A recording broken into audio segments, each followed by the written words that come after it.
வேண்டியது என்னன்னா, இந்த முத்தூட்ல இருந்து மணப்புறம் கோல்டுல இருந்து கர்த்தர் என்ன விடுதலை ஆக்குவார். கர்த்தர் என் வாழ்க்கையை மாத்துவாரு. என் பணம் இப்படி வட்டிக்கே போவாது. என் பொருளை நான் திருப்புவேன். தாவீதுக்கு சொன்ன மாதிரி எல்லாத்தையும் திருப்பிக்குவேன்னு சொன்னாரா, திருப்பிப்பேன். வட்டிக்காரனுக்கு என் காசு போகாது. என் கைகளின் பிரயாசத்தை நான் சாப்பிடுவேன். எனக்கு பாக்கியமும் நன்மையும் உண்டாயிருக்கும். ஆமென். கடந்த பல வாரங்களா ஒரு குறிப்பிட்ட தலைப்பின் கீழ் ஆண்டோடைய வார்த்தையை நம்ம தியானிச்சிட்டு இருக்கிறோம். வெற்றி பெறுவதற்கான தேவனுடைய வழிகள் அப்படிங்கிறத பற்றி நாம பேச ஆரம்பிச்சோம். நம்ம எப்போதும் போறது போல அந்த வசனத்துக்கு நாம் போகலாம். ஜோஷுவா 1வது அதிகாரம் 8வது வசனம். நிறைய பேருக்கு மனப்பாடமே ஆயிருக்கும்னு நினைக்கிறேன். அந்த அளவுக்கு இந்த வசனத்தை நாம அதிகமாக உபயோகப்படுத்தி இருக்கிறோம்.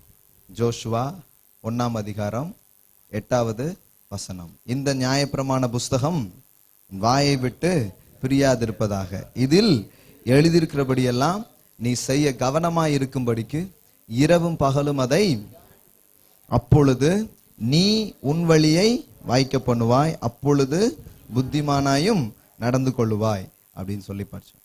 இதுல இந்த புத்திமானாய் நடந்து கொள்வாய் அப்படிங்கிறது எப்படி வருதுன்னா, ஆங்கிலத்துல then you will make your way prosper, then you will have good success அப்படின்னு சொல்லுது. எல்லாம் சொல்லுங்க, prosper good success.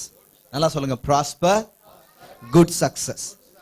இந்த தேவனுடைய வார்த்தைகள் எப்பேற்பட்ட காரியத்தை நமக்கு சொல்ல வருதுன்னா, ஒரு ப்ராஸ்பரா இருக்கிறது எப்படி, வெறும் சக்சஸா இருக்கிறதுல குட் சக்சஸ் நாம் எப்படி அனுபவிக்கலாம் அப்படிங்கிறது குறித்த instruction guide, winners manual. Hallelujah. கையில வச்சிருக்கீங்களா? எல்லாம் சொல்லுங்க, இது வெற்றியின் கையேடு. It is winners manual.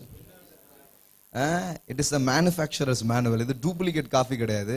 It's originate from God. இது ஆத்தரைஸ்டு யாரோ அவர்கிட்ட இருந்து இது என்ன பண்ணிருக்குது, வந்திருக்குது. யாரோ ஒருத்தர் இடையில சொல்ற ஃபார்முலா கிடையாது. நம்மை உண்டாக்கின தேவன் நாம் எப்படி வாழலாம், எப்படி நம்முடைய வாழ்க்கையை வளமாக்கிக்கலாம், தோல்வியிலிருந்து எப்படி ஜெயத்துக்கு போகலாம், சுகவினத்திலிருந்து எப்படி சுகத்துக்கு போகலாம், சாபத்திலிருந்து எப்படி ஆசீர்வாதத்துக்கு போகலாம், குறைவிலிருந்து எப்படி நிறைவுக்கு போகலாம், நம்ம வாழ்க்கை எப்படி இயங்குகிறது, நம்முடைய வாழ்க்கையை எப்படி நன்றாக்கி கொள்ள முடியும் என்கிற அவருடைய ஞானத்தை அவர் நமக்கு ஊற்றி கொடுத்திருக்கிறார். அதனாலதான் இது மேனுஃபேக்சரர்ஸ் மேனுவலா இருக்கிறது. Amen. Hallelujah. It's a God's manual. இது ஒரு மனுஷன் கையில கிடைச்சிருக்குன்னா அது அவ்வளவு சாதாரணமான ஒரு மேட்ரு கிடையாது. அதுக்கு பின்னாடி பெரிய ஒரு சரித்திரமும் பெரிய ஒரு காரியம் இருக்குது. இது நம்ம கையில வர்றதுக்கே பெரிய போராட்டங்களை பல பேர் செஞ்சு பல முயற்சிகளுக்கு இடையில இது நம்ம கையில வந்திருக்கு. அதுவும் தமிழ்ல தான் நம்முடைய இந்திய இதுலயே முதல்ல வந்ததுன்னு சொல்றாங்க. ரொம்ப ஆச்சரியமா இருக்குது அதை கேட்கும்போது. அச்சு இது ஃபர்ஸ்ட் பிரிண்ட் ஆனதே இது பைபிள், அதுவும் தமிழ் லாங்குவேஜ்ல பிரிண்ட் ஆயிருக்குது. பாருங்க எவ்வளவு பெரிய பிரிவிலேஜ் பாருங்க. ஹல்லேலூயா. அந்த ஜனங்களின் விசேஷம் என்ன அப்படின்னு யூத ஜனங்களை பற்றி போட்டிருக்கோம். அது என்ன விசேஷம்னா, தேவனுடைய வார்த்தை அவங்களுக்கு கிடைச்சிச்சு பாருங்க, அதான் விசேஷம்னே போட்டிருக்குது. ஹல்லேலூயா.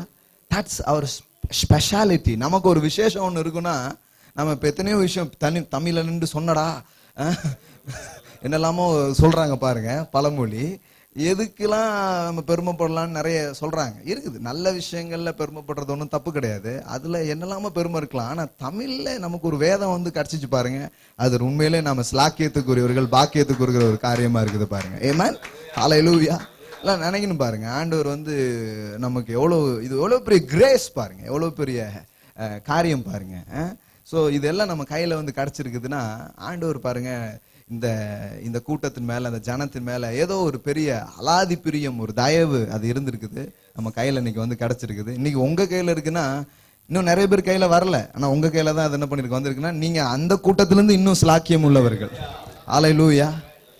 இன்னொன்னு சொல்லிடுறேன், இது கையில வச்சிருந்தோம், இது வெற்றியின் புத்தகம்னு தெரியாம ஒரு கூட்டம் இருக்கு. ஆனா அது என்னன்னு தெரியிற கூட்டமா உங்களை வச்சிருக்காரு பாருங்க. இது பாக்கியத்திலும் பாக்கியம்.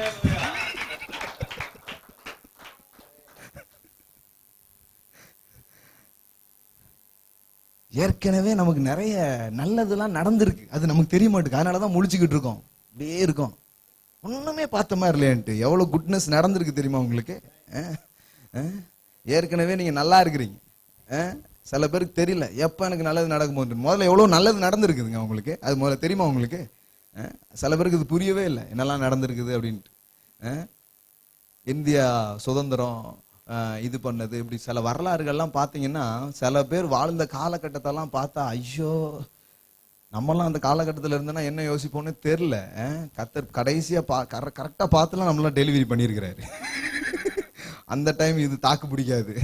அதனால இந்த டைம் இக்காலத்துக்கு தான் நீங்க இது பண்ண முடியும்னு உங்களை என்னையும் பார்த்து எவ்வளவு கிருபையா அரேஞ்ச் பண்ணி, குறித்த காலத்தில் கிறிஸ்து மட்டும் பிறக்கல, நம்மளுமே குறித்த காலத்துல தான் பிறந்திருக்கிறோம். அதனால பயப்படாதீங்க, உங்களுக்காக சில அரேஞ்ச்மெண்ட் ஆண்டவர் பண்ணியிருக்கிறார். Fear not. பக்கத்துல சொல்லுங்க, fear not.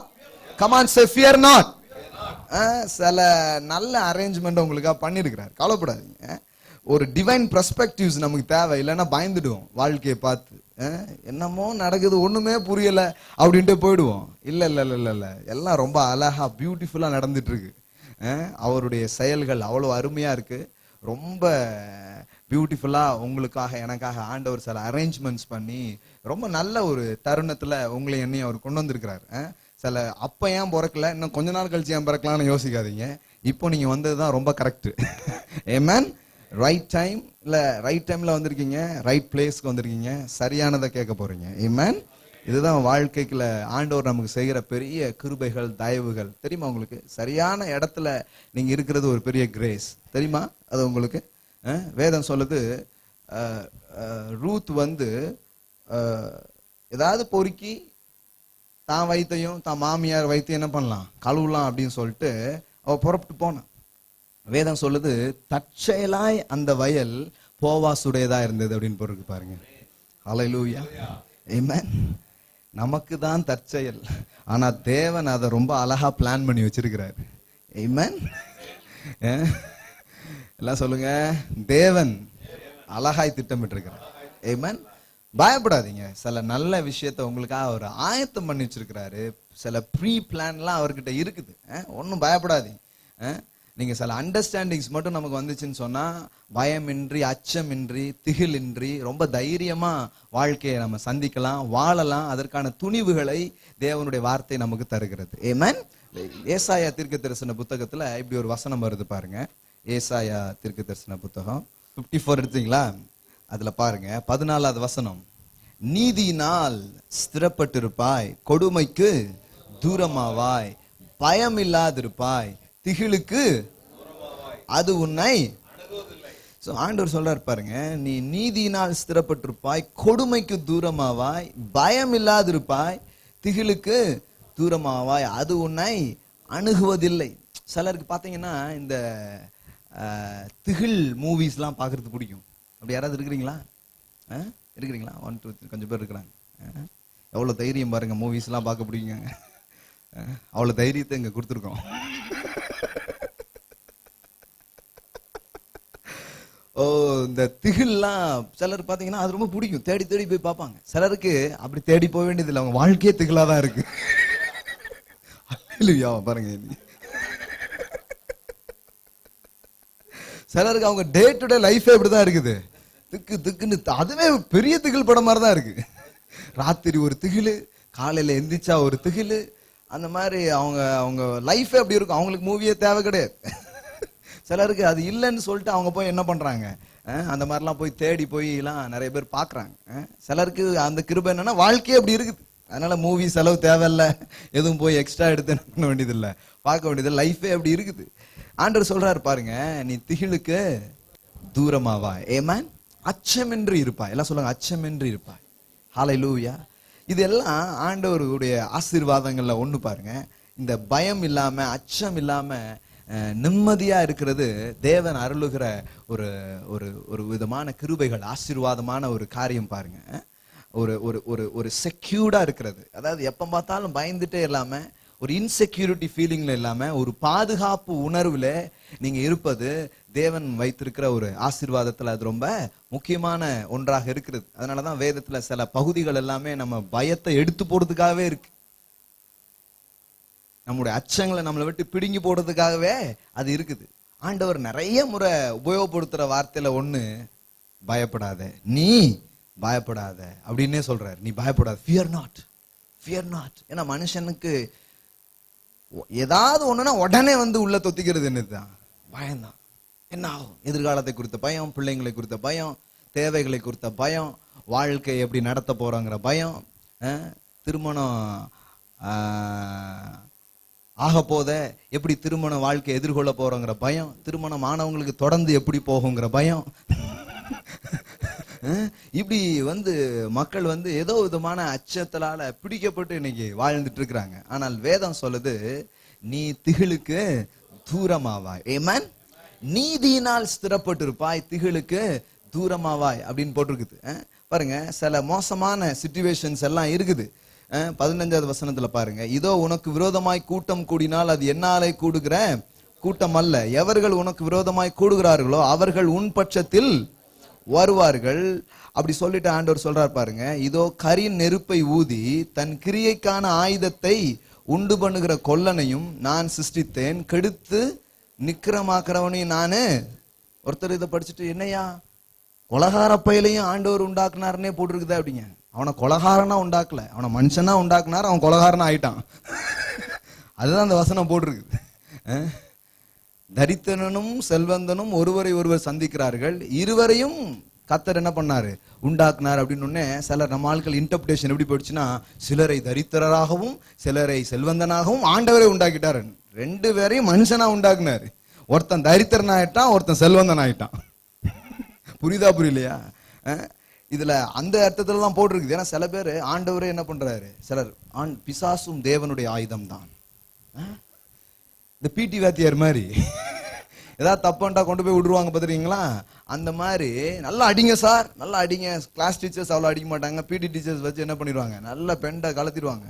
சிலர் நினைச்சுட்டாங்க சாத்தான் கூட அந்த மாதிரி தான். நம்ம ரொம்ப சேட்டை பண்ணா என்ன பண்ணிடுவாரு, சாத்தானுக்கு ஒப்பு கொடுத்துருவாரு.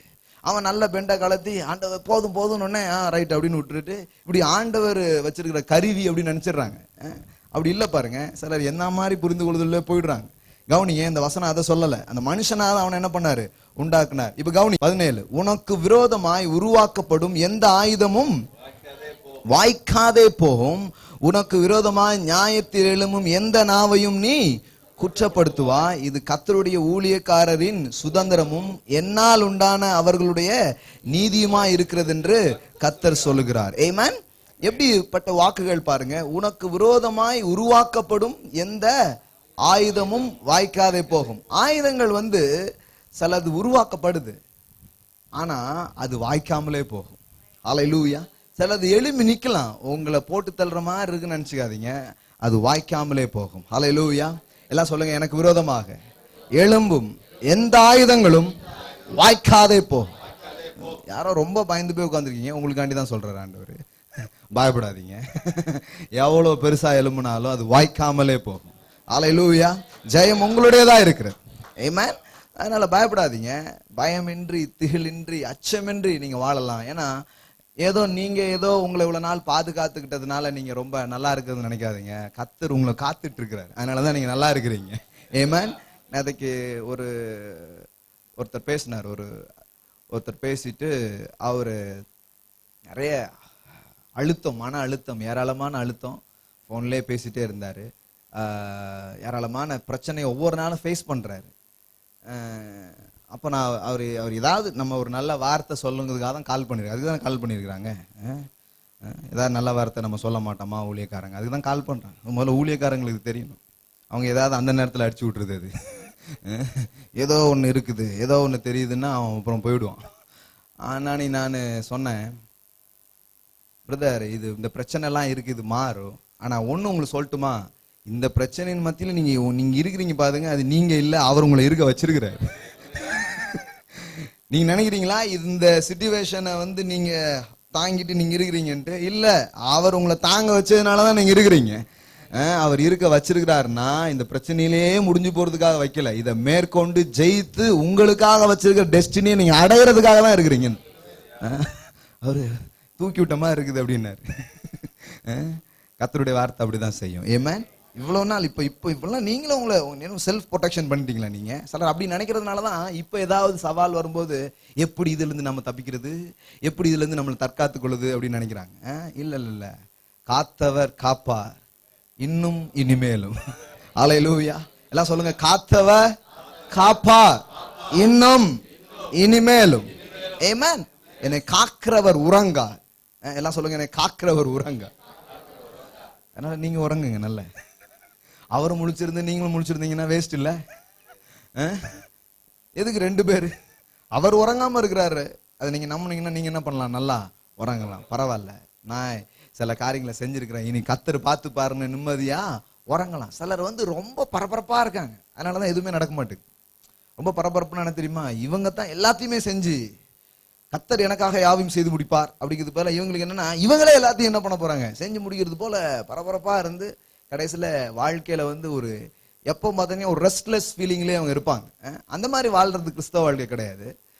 அதே நேரத்துல எந்த பொறுப்புகளையுமே எடுத்துக்காம வாழ்றதும் கிறிஸ்தவ வாழ்க்கை கிடையாது. இங்க தேவன் பலன் அளிக்கிறார், அந்த பலத்திலே நாம் சில காரியங்களை என்ன பண்றோம்? செய்கிறோம். அது செய்து விட்டு நிம்மதியா போய் தூங்குங்க, மிச்சத்தெல்லாம் அவர் பார்த்துப்பார். அல்லேலூயா. நான் இதுக்கு முன்னாடியே சொல்லியிருக்கிறேன், உன் கடமையை முடித்து கண்ணுறங்கு, கர்த்தர் விழித்திருக்கிறார். அல்லேலூயா. பக்கத்துல பார்த்து சொல்லுங்க, உங்கள் கடமைகளை முடித்து கண்ணுறங்குங்கள், கர்த்தர் விழித்திருக்கிறார்.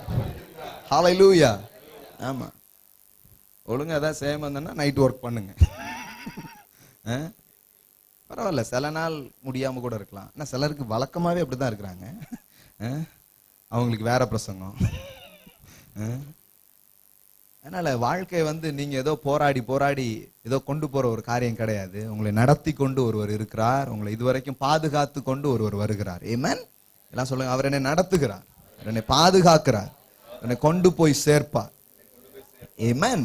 எத்தனை ஆயுதங்கள் உங்கள் வழியில எதிர்பட்டு உங்களுக்கு எதிராக நின்னாலும் அத்தனை ஆயுதங்களும் உருவாக்கப்படும். எல்லா ஆயுதங்களும் வாய்க்காம போமா? ஒரு சிலதான். எல்லா ஆயுதமும் வாய்க்காம போம். இது உங்களுக்கு இருக்கிற உரிமை, சுதந்திரம் அப்படின்னு வேதவசனம் சொல்லுது. ஆமென். ஓகே, பயம் இல்லாம நீங்க இருக்கணும்னு ஆண்டவர் நினைக்கிறாரு. அது ரொம்ப முக்கியம். நீங்க பயந்துகிட்டே இருந்தீங்கன்னா என்ன நடக்கும் தெரியுமா? தேவன் உங்களுக்காக வைத்திருக்கிற சில வாய்ப்புகள் கூட உங்களுக்கு தெரியாம போயிடும். அடிக்கடி நான் இதை சொல்லியிருக்கிறேன். ஃபியர்ல நீங்க மோட்டிவேட் ஆவீங்கன்னா, ஊந்தப்படுவீங்கன்னா, பயத்தால நீங்க நிறைஞ்சி உங்க பயணம் இருக்குன்னா, தேவன் உங்களுக்கென்று ஆயத்தப்படுத்தியிருக்கிற சில நல்ல விஷயங்கள் கூட உங்களுக்கு தெரியாம போறதுக்கு வாய்ப்பு இருக்குது. இப்ப பாருங்களேன், உதாரணத்துக்கு புயல்ல மாட்டிட்டு இருக்கிறாங்க, அவங்கள காப்பாத்துறதுக்காக யாரு வரா? இயேசு வராரு. சீசர்கள் என்ன சொன்னாங்க தெரியுமா? ஆவேசம். 12 மணிக்கு அவங்க ஊர்லயும் பேய் வரும்னு நினைக்கிறேன். நடுசாமம். அவங்க ஊர்லயும் இதே பேய்க்கதை தான் பேசி வளர்ந்துருக்காங்கன்னு நினைக்கிறேன். நடுசாமத்துல என்னதான் வரும்? இயேசு வராருன்னு அவங்களுக்கு நம்பிக்கையே இல்லை. அவங்கள காப்பாத்து யாரு வரா? இயேசு கடல் மேல நடந்து வர்றாரு.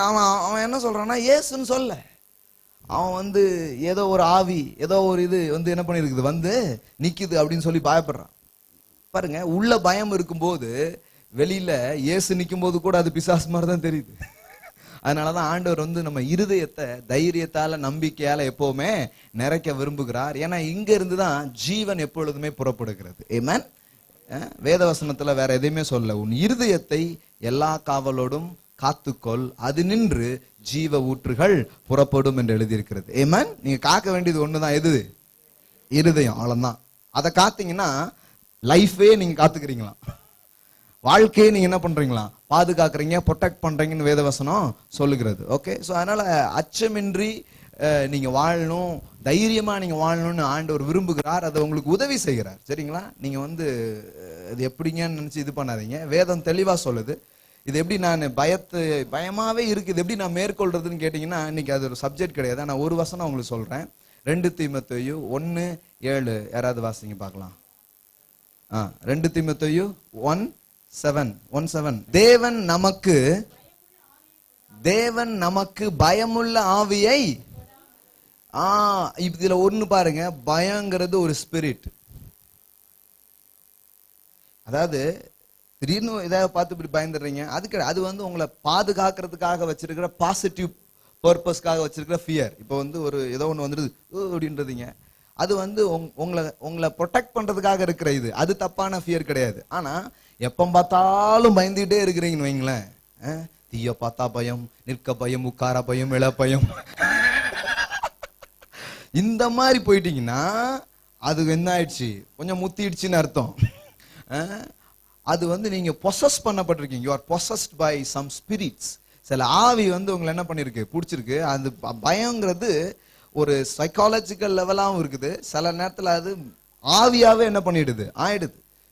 மன ரீதியா சில நேரம் இருக்கும், அது அந்த மாதிரி இருக்குது. தாட் லெவல்ல கொஞ்சம் பயம் இருக்கும்.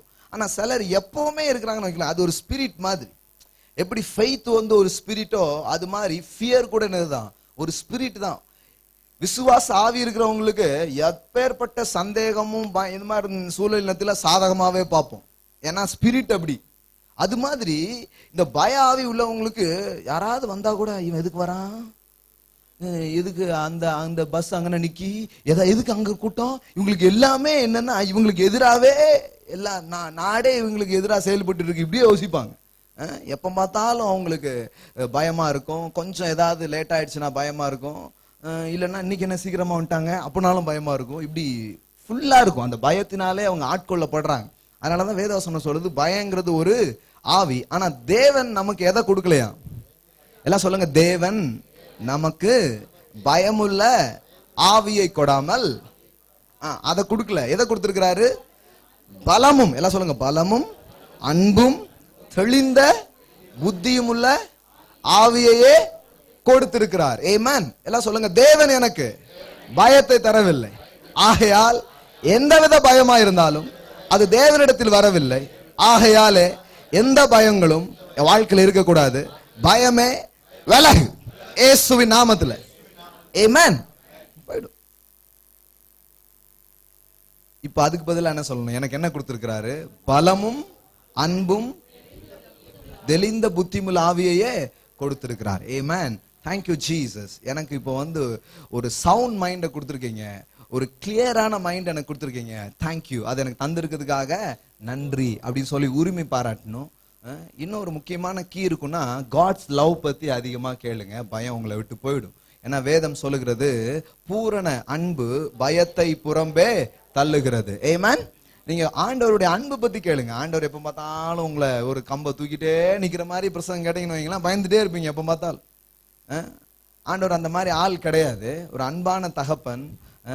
அவர் உங்களுக்கு உதவ விரும்புகிற ஒரு நல்ல தேவன் உங்களுக்கு புரிஞ்சிச்சுன்னா நீங்க அப்படி இருக்க மாட்டீங்க. அதனால அன்பின் கிருபைகளின் செய்திகளை கேளுங்க. அப்படி கேட்கும் போதே பயம் என்ன பண்ணிடும், ஆட்டோமேட்டிக்கா போயிடும். நீங்க தைரியசாலிகளை என்ன பண்ணலாம், வாழலாம். ஆமென். Praise God. ஓகே, நாம சப்ஜெக்ட்ஸ்குள்ள அப்படி போலாம். ஏன்னா வெற்றிக்கு இது ரொம்ப முக்கியம் தான். ஏன்னா ஜோஷுவா கிட்ட ஆண்டவர் வெற்றியை பத்தி பேசும்போது அவர் சொன்ன வார்த்தைகள்ல என்ன முக்கியமான வார்த்தைகள் என்ன தெரியுமா? இதுதான் சொன்னார், பயப்படாதே, ஃபியர் நாட், பலன் கொண்டு திடமனதா இரு. ஏன்னா ஜெயிக்கணும்னா இது ரொம்ப முக்கியம். பயம் இல்லாம எப்படி இருக்கணும், திடமனதா இருக்கணும். நான் மோசையோடு இருந்தது போல நான் உன்னோடும் இருப்பேன். நீ உயிரோடு இருக்கும் நாளெல்லாம் ஒருவனும் உனக்கு முன்பாக எதிர்த்து நிற்பதில்லை. மனுஷன் அதை பண்ணிடுவானோ இதை பண்ணிடுவானோன்னு என்ன பண்ணாத, பயப்படாத. இந்த வசனத்தை பால் வந்து எபிரேயர் நிருபத்துல அவர் கோட் பண்றாரு. என்ன கோட் பண்றாருன்னா, கர்த்தர் எனக்கு சகாயர், நான் மனுஷன் எனக்கு. எந்த வசனத்தை கோட் பண்றாரு? இந்த வசனத்தை அங்க கொண்டு வர்றாரு. நான் உன்னை விட்டு விலகுவதும் இல்லை, நான் உன்னை கைவிடுவதில்லை என்று அவர் சொல்லி இருக்கிறாரே. ஆதலால் நான் தைரியம் கொண்டு, கர்த்தர் எனக்கு சகாயர், நான் பயப்படேன், மனுஷன் எனக்கு என்ன செய்வான் என்று சொல்லலாமே. ஆமென். பயப்படாதீங்க. மனுஷன் உங்க தலையெழுத்தை எழுதுறதுக்கு அவர் விட மாட்டார். ஏன்னா தேவன் உங்களுக்கு சகாயரா இருக்கிறார். எல்லாம் சொல்லுங்க, தேவன் எனக்கு சகாயம், நான் பயப்படேன், மனுஷன் எனக்கு என்ன செய்வான். சும்மா எப்ப பார்த்தாலும் அவன் பண்ணிடுவாங்க அப்படி பண்ணிடுவாங்க கலப்பட. ஒரு மனுஷன் உங்களுக்கு எல்லாம் பண்ணிட முடியுமா? அவன் உங்க வாழ்க்கையை முடிவு பண்ணிட முடியும். அவனை கும்பிட்டுட்டு போயிடலாம். எதுக்கு ஆண்டவர் கும்பிடணும்? நான் அடிக்கடி சொல்லுவேன், அவங்க வந்து இப்படி பண்ணிடுவாங்க, இவங்க எப்படி பண்ணிடுவாங்க, அவங்கெல்லாம் அப்படி பண்ணி நம்மளை ஒண்ணும் இல்லாம ஆக்கிட்டோம்னா நம்ம பேசாம நாளில இருந்து அவங்கள போய் கும்பிடுவோம். எதுக்கு இயேசுவை கும்பிடணும்? அவசியமே இல்லை. பாருங்க, பயப்படாதீங்க. எல்லாம் சொல்லுங்க, பயப்படாதீங்க. மனுஷனுக்கு பயப்படுற பயம் கண்ணிய வருவீங்க. நிறைய பேர் மத்தவங்க என்ன சொல்லிடுவாங்கிற பயத்துலதான் வாழ்க்கையில எதையுமே செய்யல. தெரியுமா உங்களுக்கு? மனுஷனுக்கு பயப்படுற பயம் நிறைய பேருக்கு பாத்தீங்கன்னா அது இருக்குது. அவங்க என்ன சொல்லுவாங்க, இவங்க என்ன சொல்லுவாங்க, இவங்க என்ன நினைப்பாங்க, இப்படியே நினைச்சு ஒண்ணுமே செய்யாம போயிட்டாங்க. பயப்படாதீங்க, கர்த்தர் உங்களுக்கு சகாயரா இருக்கிறாரு. அதனால மனுஷன் உங்களுக்கு என்ன செஞ்சிடுவான்னு பயப்பட தேவையில்லை. அடிக்கடி நான் சொல்ற ஒரு விஷயம்தான். தாவீதுங்கிறவன் ஒரு தனி மனிதன், சவுலுங்கிறவன் ஒரு நாட்டுடைய ராஜா. இந்த தனி மனிதனுக்கு எதிரா அந்த நாட்டினுடைய ராஜா அவனை பயமுறுத்தவும், அவனை அச்சுறுத்தவும், அவனை கொல்லவும் தன்னுடைய படைகளோட தேடி ஒண்ணுமே பண்ண முடியல. ஏன்னா அவன் சொல்றான், கர்த்தரின் ஜீவனின் பலனானவர், நான் யாருக்கு அஞ்சுவேன்? சொல்லுங்க பார்க்கலாம். நாட்டுல இருக்கிற ராஜா முழு படைகளோட, ஒரு நாட்டின் ராணுவமே ஒரு தனி மனிதனை தேடிட்டு இருக்கு. எப்படி சொல்றான் பாருங்க, கர்த்தரின் ஜீவனின் பலனானவர், நான் யாருக்கு அஞ்சுவேன்? உம்மால நான் ஒரு சேனைக்குள் பாய்வேன், என் தேவனால நான் ஒரு மதிலை தாண்டுவேன். பாருங்க, இதெல்லாம் வசனமா அப்படியே போயிட கூடாது, இதெல்லாம் எடுத்து உபயோகப்படுத்தணும். போன வாரம் அதான் நான் சொன்னேன், வார்த்தைகளை எடுத்து உங்கள் சூழ்நிலைகளின் நடுவில் நீங்க உபயோகப்படுத்தும் போதுதான் வெற்றியும் ஜெயமும் அங்க என்ன பண்ண ஆரம்பிக்குது, உருவாக ஆரம்பிக்கிறது. ஆமென். நான் யாருக்கு அஞ்சுவேன்? நான் யாருக்கு பயப்படுவேன்? கர்த்தரின் ஜீவனின் பலனானவர் அப்படிங்கிற வார்த்தைகள் எல்லாம் அவன் அந்த நேரத்துல பேசி இருக்கிறான் பாருங்க.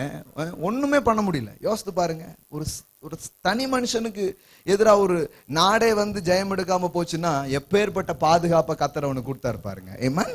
இதுதான் உங்களுக்கு எனக்கு இன்னைக்கு சாத்தியம். அதனால பயப்படாதீங்க. மனுஷனுக்கு மரியாதை கொடுக்கலாம், கனம் பண்ணலாம், அவங்களுக்கு நன்றியா இருக்கலாம், இதெல்லாம் செய்யலாம், அன்பு செய்யலாம், உதவி செய்யலாம், சில கருத்துக்கள் சொன்னா ஏத்துக்கலாம், நாம சில கருத்துக்கள் சொல்லலாம், இதெல்லாம் பண்ணலாம். ஆனா இதெல்லாம் விட்டுட்டு யாரோ வந்து அப்படி இப்படின்னா பயப்பட வேண்டிய அவசியம் கிடையாது பாருங்க. ஆமென். Praise God. ஓகே, இந்த ஜோஷுவா 1ல வெற்றிக்கான நிறைய இன்ஸ்ட்ரக்ஷன்ஸ ஆண்டவர் பேசுறாரு. அதுல என்ன சொல்றாரு? இந்த புத்தகம் அப்படின்னு சொன்னாரு. எல்லாம் சொல்லுங்க, இந்த புத்தகம். இந்த புத்தகம் தான் வெற்றிக்கான ஒரு முக்கியமான கீ, திறவுகோலாக இருக்கிறது. இந்த வெற்றி, முன்னேற்றம், வாழ்க்கையில நல்லா வர்றது, இதெல்லாம் பற்றி சபைகள்ல நிறைய நேரத்துல பேசப்படுறது இல்ல. கிறிஸ்தவ விசுவாசிகள் என்ன நினைக்கிறாங்க அப்படின்னு சொன்னா, வேத புத்தகம் வெறும் பரிசுத்தத்தை பற்றி பேசுகிற ஒரு புத்தகம் அப்படின்னு தான் நினைக்கிறாங்களே தவிர, வேத புத்தகம் ஒரு ஜெய வாழ்வை பற்றி பேசுகிற புத்தகம் என்ன பண்ணவே இல்லை, தெரிஞ்சுக்கவே இல்லை. வேதம் பரிசுத்தை பத்தி பேசுதா? பேசுது. அதே வேதம் எதை பத்தி பேசுது? ஜெயத்தை குறித்தும் பேசுகிறது. ஆமென். சோ அதனால அது வந்து ஒரு அதை குறித்த ஒரு தவறான அபிப்பிராயம் இருந்ததுனால அதை யாருமே அந்த அளவுக்கு பேசல. இப்பவுமே இந்த மாதிரி விஷயங்களை கிரிட்டிசைஸ் பண்ற ஆட்கள் இருந்துகிட்டே தான் இருக்கிறாங்க. ஆனா வேத வசனத்தை நீங்க கவனிச்சு பார்த்தா இந்த சத்தியம் ரொம்ப தெளிவா இருக்குது. தேவன் நாம் ஒரு வெற்றி உள்ள, ஜெயம் உள்ள, செழிப்புள்ள வாழ்க்கை வாழ அவர் என்ன பண்றாரு? விரும்புகிறார். விரும்புறது மட்டும் இல்ல, அதுக்கு நமக்கு அவர் என்ன பண்றாரு? உதவி செய்கிறார். ஆமென். கிட்டத்தட்ட 20 வாரங்களுக்கு மேல இந்த விஷயத்தை நான் பேசியிருக்கிறேன். அதனால முகவுரைக்கு மறுபடியும் போக வேண்டாம். ஸோ அந்த சிடிஸ்லாம் இன்னும் வரல, சீக்கிரமா வரும். நிறைய பேர் கேட்டுட்டே இருக்கிறாங்க, சீக்கிரமா வரும்.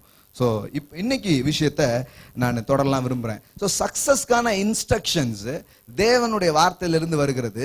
இந்த புத்தகம் இதை இரவும் பகலும் என்ன பண்ணிட்டு, அப்பொழுது யார் உங்க வழியை வாய்க்க பண்ண போறா? நீ உன் வழியை வாய்க்க பண்ணுவாய். இது ஒரு அதிர்ச்சியான ஸ்டேட்மெண்ட் நிறைய நேரத்துல, நிறைய கிறிஸ்தவங்களுக்கு. ஏன்னா நிறைய கிறிஸ்தவங்க என்ன நினைச்சிட்டு இருக்காங்கன்னா, கடவுள் என்னைக்கு கண்ணை திறப்பாரு, ஆண்டவர் என்னைக்கு இதெல்லாம் மாத்துவாரு, ஆண்டவர் என்னைக்கு இந்த காரியங்கள்ல ஒரு இதை தருவார், இப்படியே யோசிச்சுட்டு இருக்காங்க. ஆனா வேத வசனம் எப்படி பேசுதுன்னா, கிருபை, விசுவாசம் என்கிற 2 முக்கியமான காரியங்களை வேத வசனம் சொல்லுது. தேவன் நிறைய வெற்றிக்கான நிறைய ஆயத்தங்கள் அவர் செஞ்சு முடிச்சிட்டாரு. இப்போ ஒரு மனுஷன் இதை அறிந்து கொண்டு விசுவாசிச்சு அதுல செயல்பட ஆரம்பிச்சா எவ்வளவு வெற்றி வேணுமோ அவன் அவ்வளவு வெற்றி எடுத்துக்கலாம், எவ்வளவு செழிப்பு வேணுமோ அவ்வளவு செழிப்பு அவன் எடுத்துக்கலாம், எவ்வளவு முன்னேற்றம் வேணுமோ அவ்வளவு முன்னேற்றத்தை அவனால காண முடியும்னு வேதவசனம் சொல்லுது. ஆமென். எல்லாம் சொல்லுங்க, அப்பொழுது நான் என் வழியை வாய்க்க பண்ணுவேன். ஆமென். உங்க வழிய கர்த்தர் எப்பம்பா வாய்க்க பண்ணுவாருன்னு காத்துட்டு இருக்க வேண்டியது கிடையாது. இப்படி ஒரு சாய்ஸ் இருக்குன்னே நிறைய கிறிஸ்தவங்களுக்கு தெரியல. உங்க வாழ்க்கையை எப்படி மாற்றுறது? இந்த வாழ்க்கை எனக்கு பிடிக்கல, இப்படி இருக்க வேண்டாம், இந்த நிலையை நான் மாற்ற முடியும் இன்றைக்கு ஒரு தீர்மானம் எடுத்து தேவ வார்த்தையின் சத்தியங்களை புரிஞ்சுக்க ஆரம்பிக்கிறீங்களோ, அன்னையில இருந்தே உங்க வாழ்க்கையில ஒரு மாற்றம் துவங்க முடியும், ஒரு முன்னேற்றம் வர முடியும். ஆமென். ஹல்லேலூயா. வாழ்க்கையை பிடிக்கலன்னா மாத்தலாம். சில விரும்பாத காரியங்கள் இருக்கும் என்றால் அதை என்ன பண்ண முடியும்? மாற்றி அமைக்க முடியும். நான் சொன்னேன் இல்லையா, ஏழ்மையா ஒருத்தன் ஏழையா இருக்கிறான், ஒருத்தன் ஐஸ்வர்யமா இருக்கான், 2 பேரும் சந்திக்கிறாங்க. 2 பேரையும் உருவாக்கினது யாரு? 2 பேரும் எப்படிதான் உருவாக்குனாருன்னு சொன்னேன், உருவாக்குனாரு. உலக பணக்காரர் இருக்கிறாரு பாருங்க, பில் கேட்ஸ். அவர் சொல்றாரு, ஒரு மனுஷன் ஏழையா பிறந்தான்னா அது அவன் தப்பு கிடையாது. ஆனா சாகும் போதும் ஏழையா செத்தா அது அவன் தப்ப தவிர வேற எதுவும் இல்லை அப்படிங்கிறாரு. சில நேரத்துல நாம பிறந்த சூழல், நாம வந்த விஷயம், சில நேரத்துல அந்த அளவுக்கு ஒரு நல்ல பாரம்பரியம் நமக்கு இல்லாம இருக்கலாம். சிலருக்கு நல்ல பாரம்பரியம் இருக்குது. நல்ல பாரம்பரியம் இருந்தா ஒன்னும் வருத்தப்படுக்காதீங்க. எனக்கு ஏன் நல்ல பாரம்பரியம் இருக்கு அப்படி யோசிக்காதீங்க. கர்த்தருக்கு ஸ்தோத்திரம். நீங்க இன்னும் ஒரு நல்ல பாரம்பரியமா இன்னும் என்ன பண்ணுங்க, மாறுங்க. ஆமென். அடுத்த தலைமுறைக்கு இன்னும் ஒரு பெஸ்டா என்ன பண்ணுங்க, வச்சுட்டு போங்க. ஆனா இல்லைங்கிறதுனால வருத்தப்பட வேண்டியது இல்லை. ஏன்னா ஒரு மனுஷன் இயேசுவை ஏற்றுக்கொள்ளும் பொழுது பரம தகப்பனுடைய வாரிசாய் பிள்ளையாக மாற்றப்படுகிறான். இப்ப அவனுடைய ஹெரிட்டேஜே மாறிடுது. இப்போ பரலோக தந்தை அவனுடைய எல்லா காரியங்களை பார்த்து அவனை நடத்தக்கூடிய ஒரு பெரிய தெய்வீக குடும்பத்திலே இணைப்புள்ளவனாக அவன் மாற்றப்படுகிறான். ஆமென். இதுதான் கிறிஸ்துவுக்குள்ள வர்ற அண்டர்ஸ்டாண்டிங். பாருங்க, இப்ப உங்க தாத்தா பணக்காரர் இல்லாம இருக்கலாம், உங்க அப்பா அந்த அளவு செய்யக்கூடியதா இருக்கலாம், நோ ப்ராப்ளம். இப்ப இயேசுவை நீங்கள் ஏற்றுக்கொண்ட போது என்ன நடந்திருக்குது? நீங்கள் தேவனால் பிறந்திருக்கிறீர்கள். தேவனால் பிறப்பது எல்லாம் இந்த உலகத்தை ஜெயிக்கும் என்று வேதவசனம் சொல்லுகிறது. அல்லேலூயா.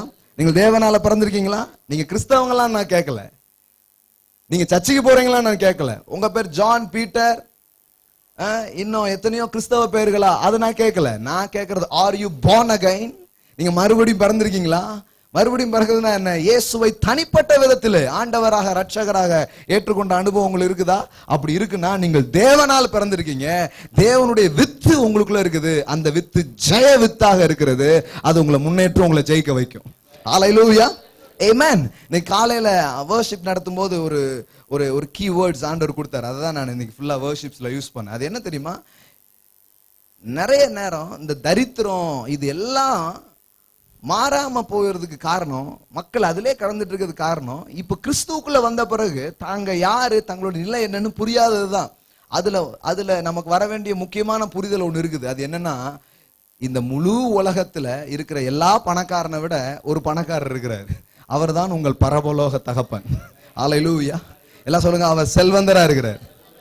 இப்போ அவர் செல்வந்தர். அதையே கொஞ்சம் பேர் தான் ஒத்துக்கிறாங்க. அப்படியா, இயேசு பணக்காரன்னு சொல்றீங்களா? ஆமா. சில பேருக்கு அது கஷ்டம். இயேசு பணக்காரரா? அதான் நான் உங்களுக்கு வாஸ்து காமிச்சேன். 2 கொரிந்தியர் 8:9 சொல்லுது, அவர் ஐஸ்வர்யம் உள்ளவரா இருந்தும். அப்பனா அவர் யாரா இருந்தாரு? தரித்திரர் ஆகணும்னா அதுக்கு முன்னாடி என்னவா இருந்திருக்கணும்? இருந்தாதான் ஆக முடியும். உங்கள் நிமித்தம் என்ன ஆனாரு? அப்ப என்னவா இருந்தா தரித்திரர் ஆக முடியும்? எல்லாம் சொல்லுங்க, இயேசு ஒரு செல்வந்தர். ஹல்லேலூயா. பவுல் சொல்றாரு, என் தேவன் தம்முடைய மகிமையின் ஐஸ்வர்யத்தின்படி. அப்போ அவரை தேவன் அவர் எப்படி பாக்குறாரு? Rich God. தேவன் ரிச்சா நீங்க பாத்தீங்கன்னா வாழ்க்கையும் ரிச்சா இருக்க ஆரம்பிக்கும். ஹல்லேலூயா. புவர் காடா பாத்தீங்கன்னா வாழ்க்கையும் ஏழ்மையா தான் இருக்கும். இப்போ அவர் ஐஸ்வர்யவான் அப்படிங்கிறது மட்டும் இல்ல, இந்த ஐஸ்வர்யவான் யாரோ அவருக்கு நான் இப்ப பிள்ளையா இருக்கிறேன். அப்படி யோசித்து பாருங்க. உங்க மனநிலையில உண்மையிலேயே மிகப்பெரிய செல்வந்தரின் பிள்ளை நீங்கள் அப்படின்னா எப்படி வாழ்வீங்க, எப்படி நடந்துப்பீங்க? இப்போ இது நிஜம். ஆனா இது நிறைய பேருடைய சிந்தனையிலே வரல. அதனால வேற மாதிரி யோசித்துக்கிட்டு வேற மாதிரி வாழ்ந்துட்டு இருக்காங்க. இந்த உலகத்துல மிகப்பெரிய பணக்காரர் வீட்டுல நீங்க பிறந்துட்டீங்க அப்படின்னா நீங்க எப்படி யோசிப்பீங்க, எப்படி திங்க் பண்ணுவீங்க, உங்க பிளான் எப்படி இருக்கும், உங்க எக்ஸ்பெக்டேஷன் எப்படி இருக்கும், நீங்க எப்படி கனவு காண்பீங்க, எப்படி தீர்மானம் பண்ணுவீங்க, எப்படி வாழ்க்கையை எதிர்கொள்வீங்க, அது எப்படி இருக்கும் யோசித்து பாருங்க. அப்போ இது கற்பனையா இப்படி யோசிக்க வேண்டியது இல்லை. நிஜமாகவே வானமும் பூமியும் அதன் நிறைவும் கர்த்தருடையது என்று வேதம் சொல்லுகிறது. கர்த்தருடையது எல்லாம் இன்றைக்கு உங்களுடையதாக என்னுடையதாக மாற்றப்பட்டிருக்கிறது. ஹல்லேலூயா. ஆமென். அந்த வீட்டுல இருக்கிற குமாரன் கிட்ட அப்பா சொல்றாரு, என்ன சொல்றாரு? அவன் குமாரன் கேட்கிறான், எனக்கு ஒரு ஆட்டுக்குட்டி கூட தரலையே, ஒரு ஆட்டுக்குட்டி கூட என் நண்பனோட சந்தோஷமா இருக்கிறதுக்கு நீங்க தரலையே. நிறைய கிறிஸ்தவங்க இந்த கேள்விதான் இருக்காங்க, எனக்கு ஏன் பிரதர் அவர் தரமாட்டுக்கார்? அதுக்கு அப்பா சொன்னாரு, என்னுடையதெல்லாம். அவர் கேட்காரு, எப்பா உன் புத்தி பூரா அந்த ஆட்டுக்குட்டிலே இருந்துச்சா? எல்லாமே உனக்கு தானே, நீ ஏன் எடுத்து சாப்பிடல அப்படின்னு கேட்கிறாரு அவரு. ஹல்லேலூயா. சிலருக்கு இந்த ஆட்டுக்குட்டி விவகாரம் அங்க போனதுக்கு அப்புறம் தான் தெரிய போகுது. ஆண்டவரே எனக்கு ஏன் தரல, எனக்கு உனக்கு தரலையா? எல்லாம் உனக்கு தானே போச்சு, நீ ஏன் எடுத்துக்கல? எடுத்துக்கிறது எப்படின்னு சொன்னதே கிடையாது, எல்லாம் எனக்குன்னு சொன்னதே கிடையாது. இங்க ஒண்ணுமே கிடையாதுன்னு தான் நிறைய நேரத்துல சொல்லியிருக்கிறாங்க. அதை நம்பி அதை விசுவாசிச்சு ஒண்ணுமே இல்லாம போயிட்டாங்க. அதனாலதான் இப்ப நம்புறதும் விசுவாசிக்கிறதும் மாறிச்சுன்னா இங்க எல்லாம் உண்டாக முடியும். ஹல்லேலூயா. இப்போ இந்த பரம தன் தகப்பன் ரொம்ப செல்வந்தரா இருக்கிறாரு, எல்லாம் அவருக்கு சொந்தம். அவருக்கு என்னெல்லாம் சொந்தமோ அது எல்லாம் இன்றைக்கு உங்களுக்கு சொந்தமா இருக்கிறது என்று வேதம் சொல்லுகிறது. ஆமென்.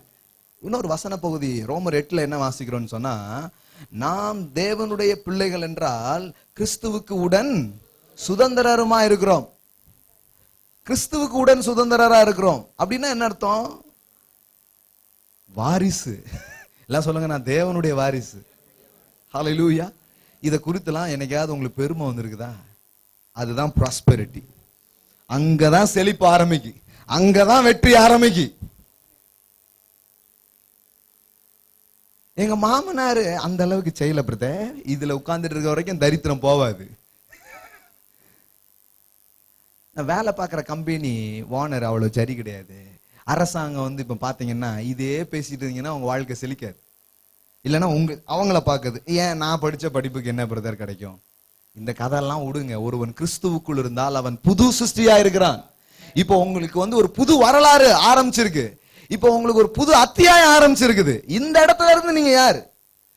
பவுல் அப்போஸ்தலன் சொல்றான், மாம்சத்தின்படி நீ நான் ஒருவனையும் அறியேன், மாம்சத்தின்படி நீ கிறிஸ்துவையும் அறியேன் அப்படிங்கிறான். அப்படின்னா அர்த்தம், இந்த மாம்ச பிரகாரமா என்னை அளக்கிறது பாக்குறதுக்கெல்லாம் நான் ஒரு முடிவு கொண்டு வரேன்.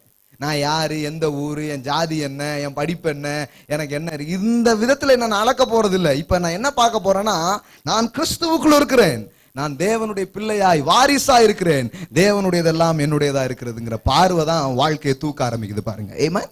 ஹல்லேலூயா. இப்ப கவனிங்க, வாரிசுகள் எல்லாம் சொல்லுங்க, நான் தேவனுடைய வாரிசு. அப்படியே போடுறது நாம் தேவனுடைய அந்த வசனம் ரோமர் 8:17 வாசிங்க. நாம் பிள்ளைகளானால், ரோமர் 8:17, நாம் பிள்ளைகளானால் சுதந்திரருமாமே, தேவனுடைய சுதந்திரரும் கிறிஸ்துவுக்கு உடன் சுதந்திரருமாமே.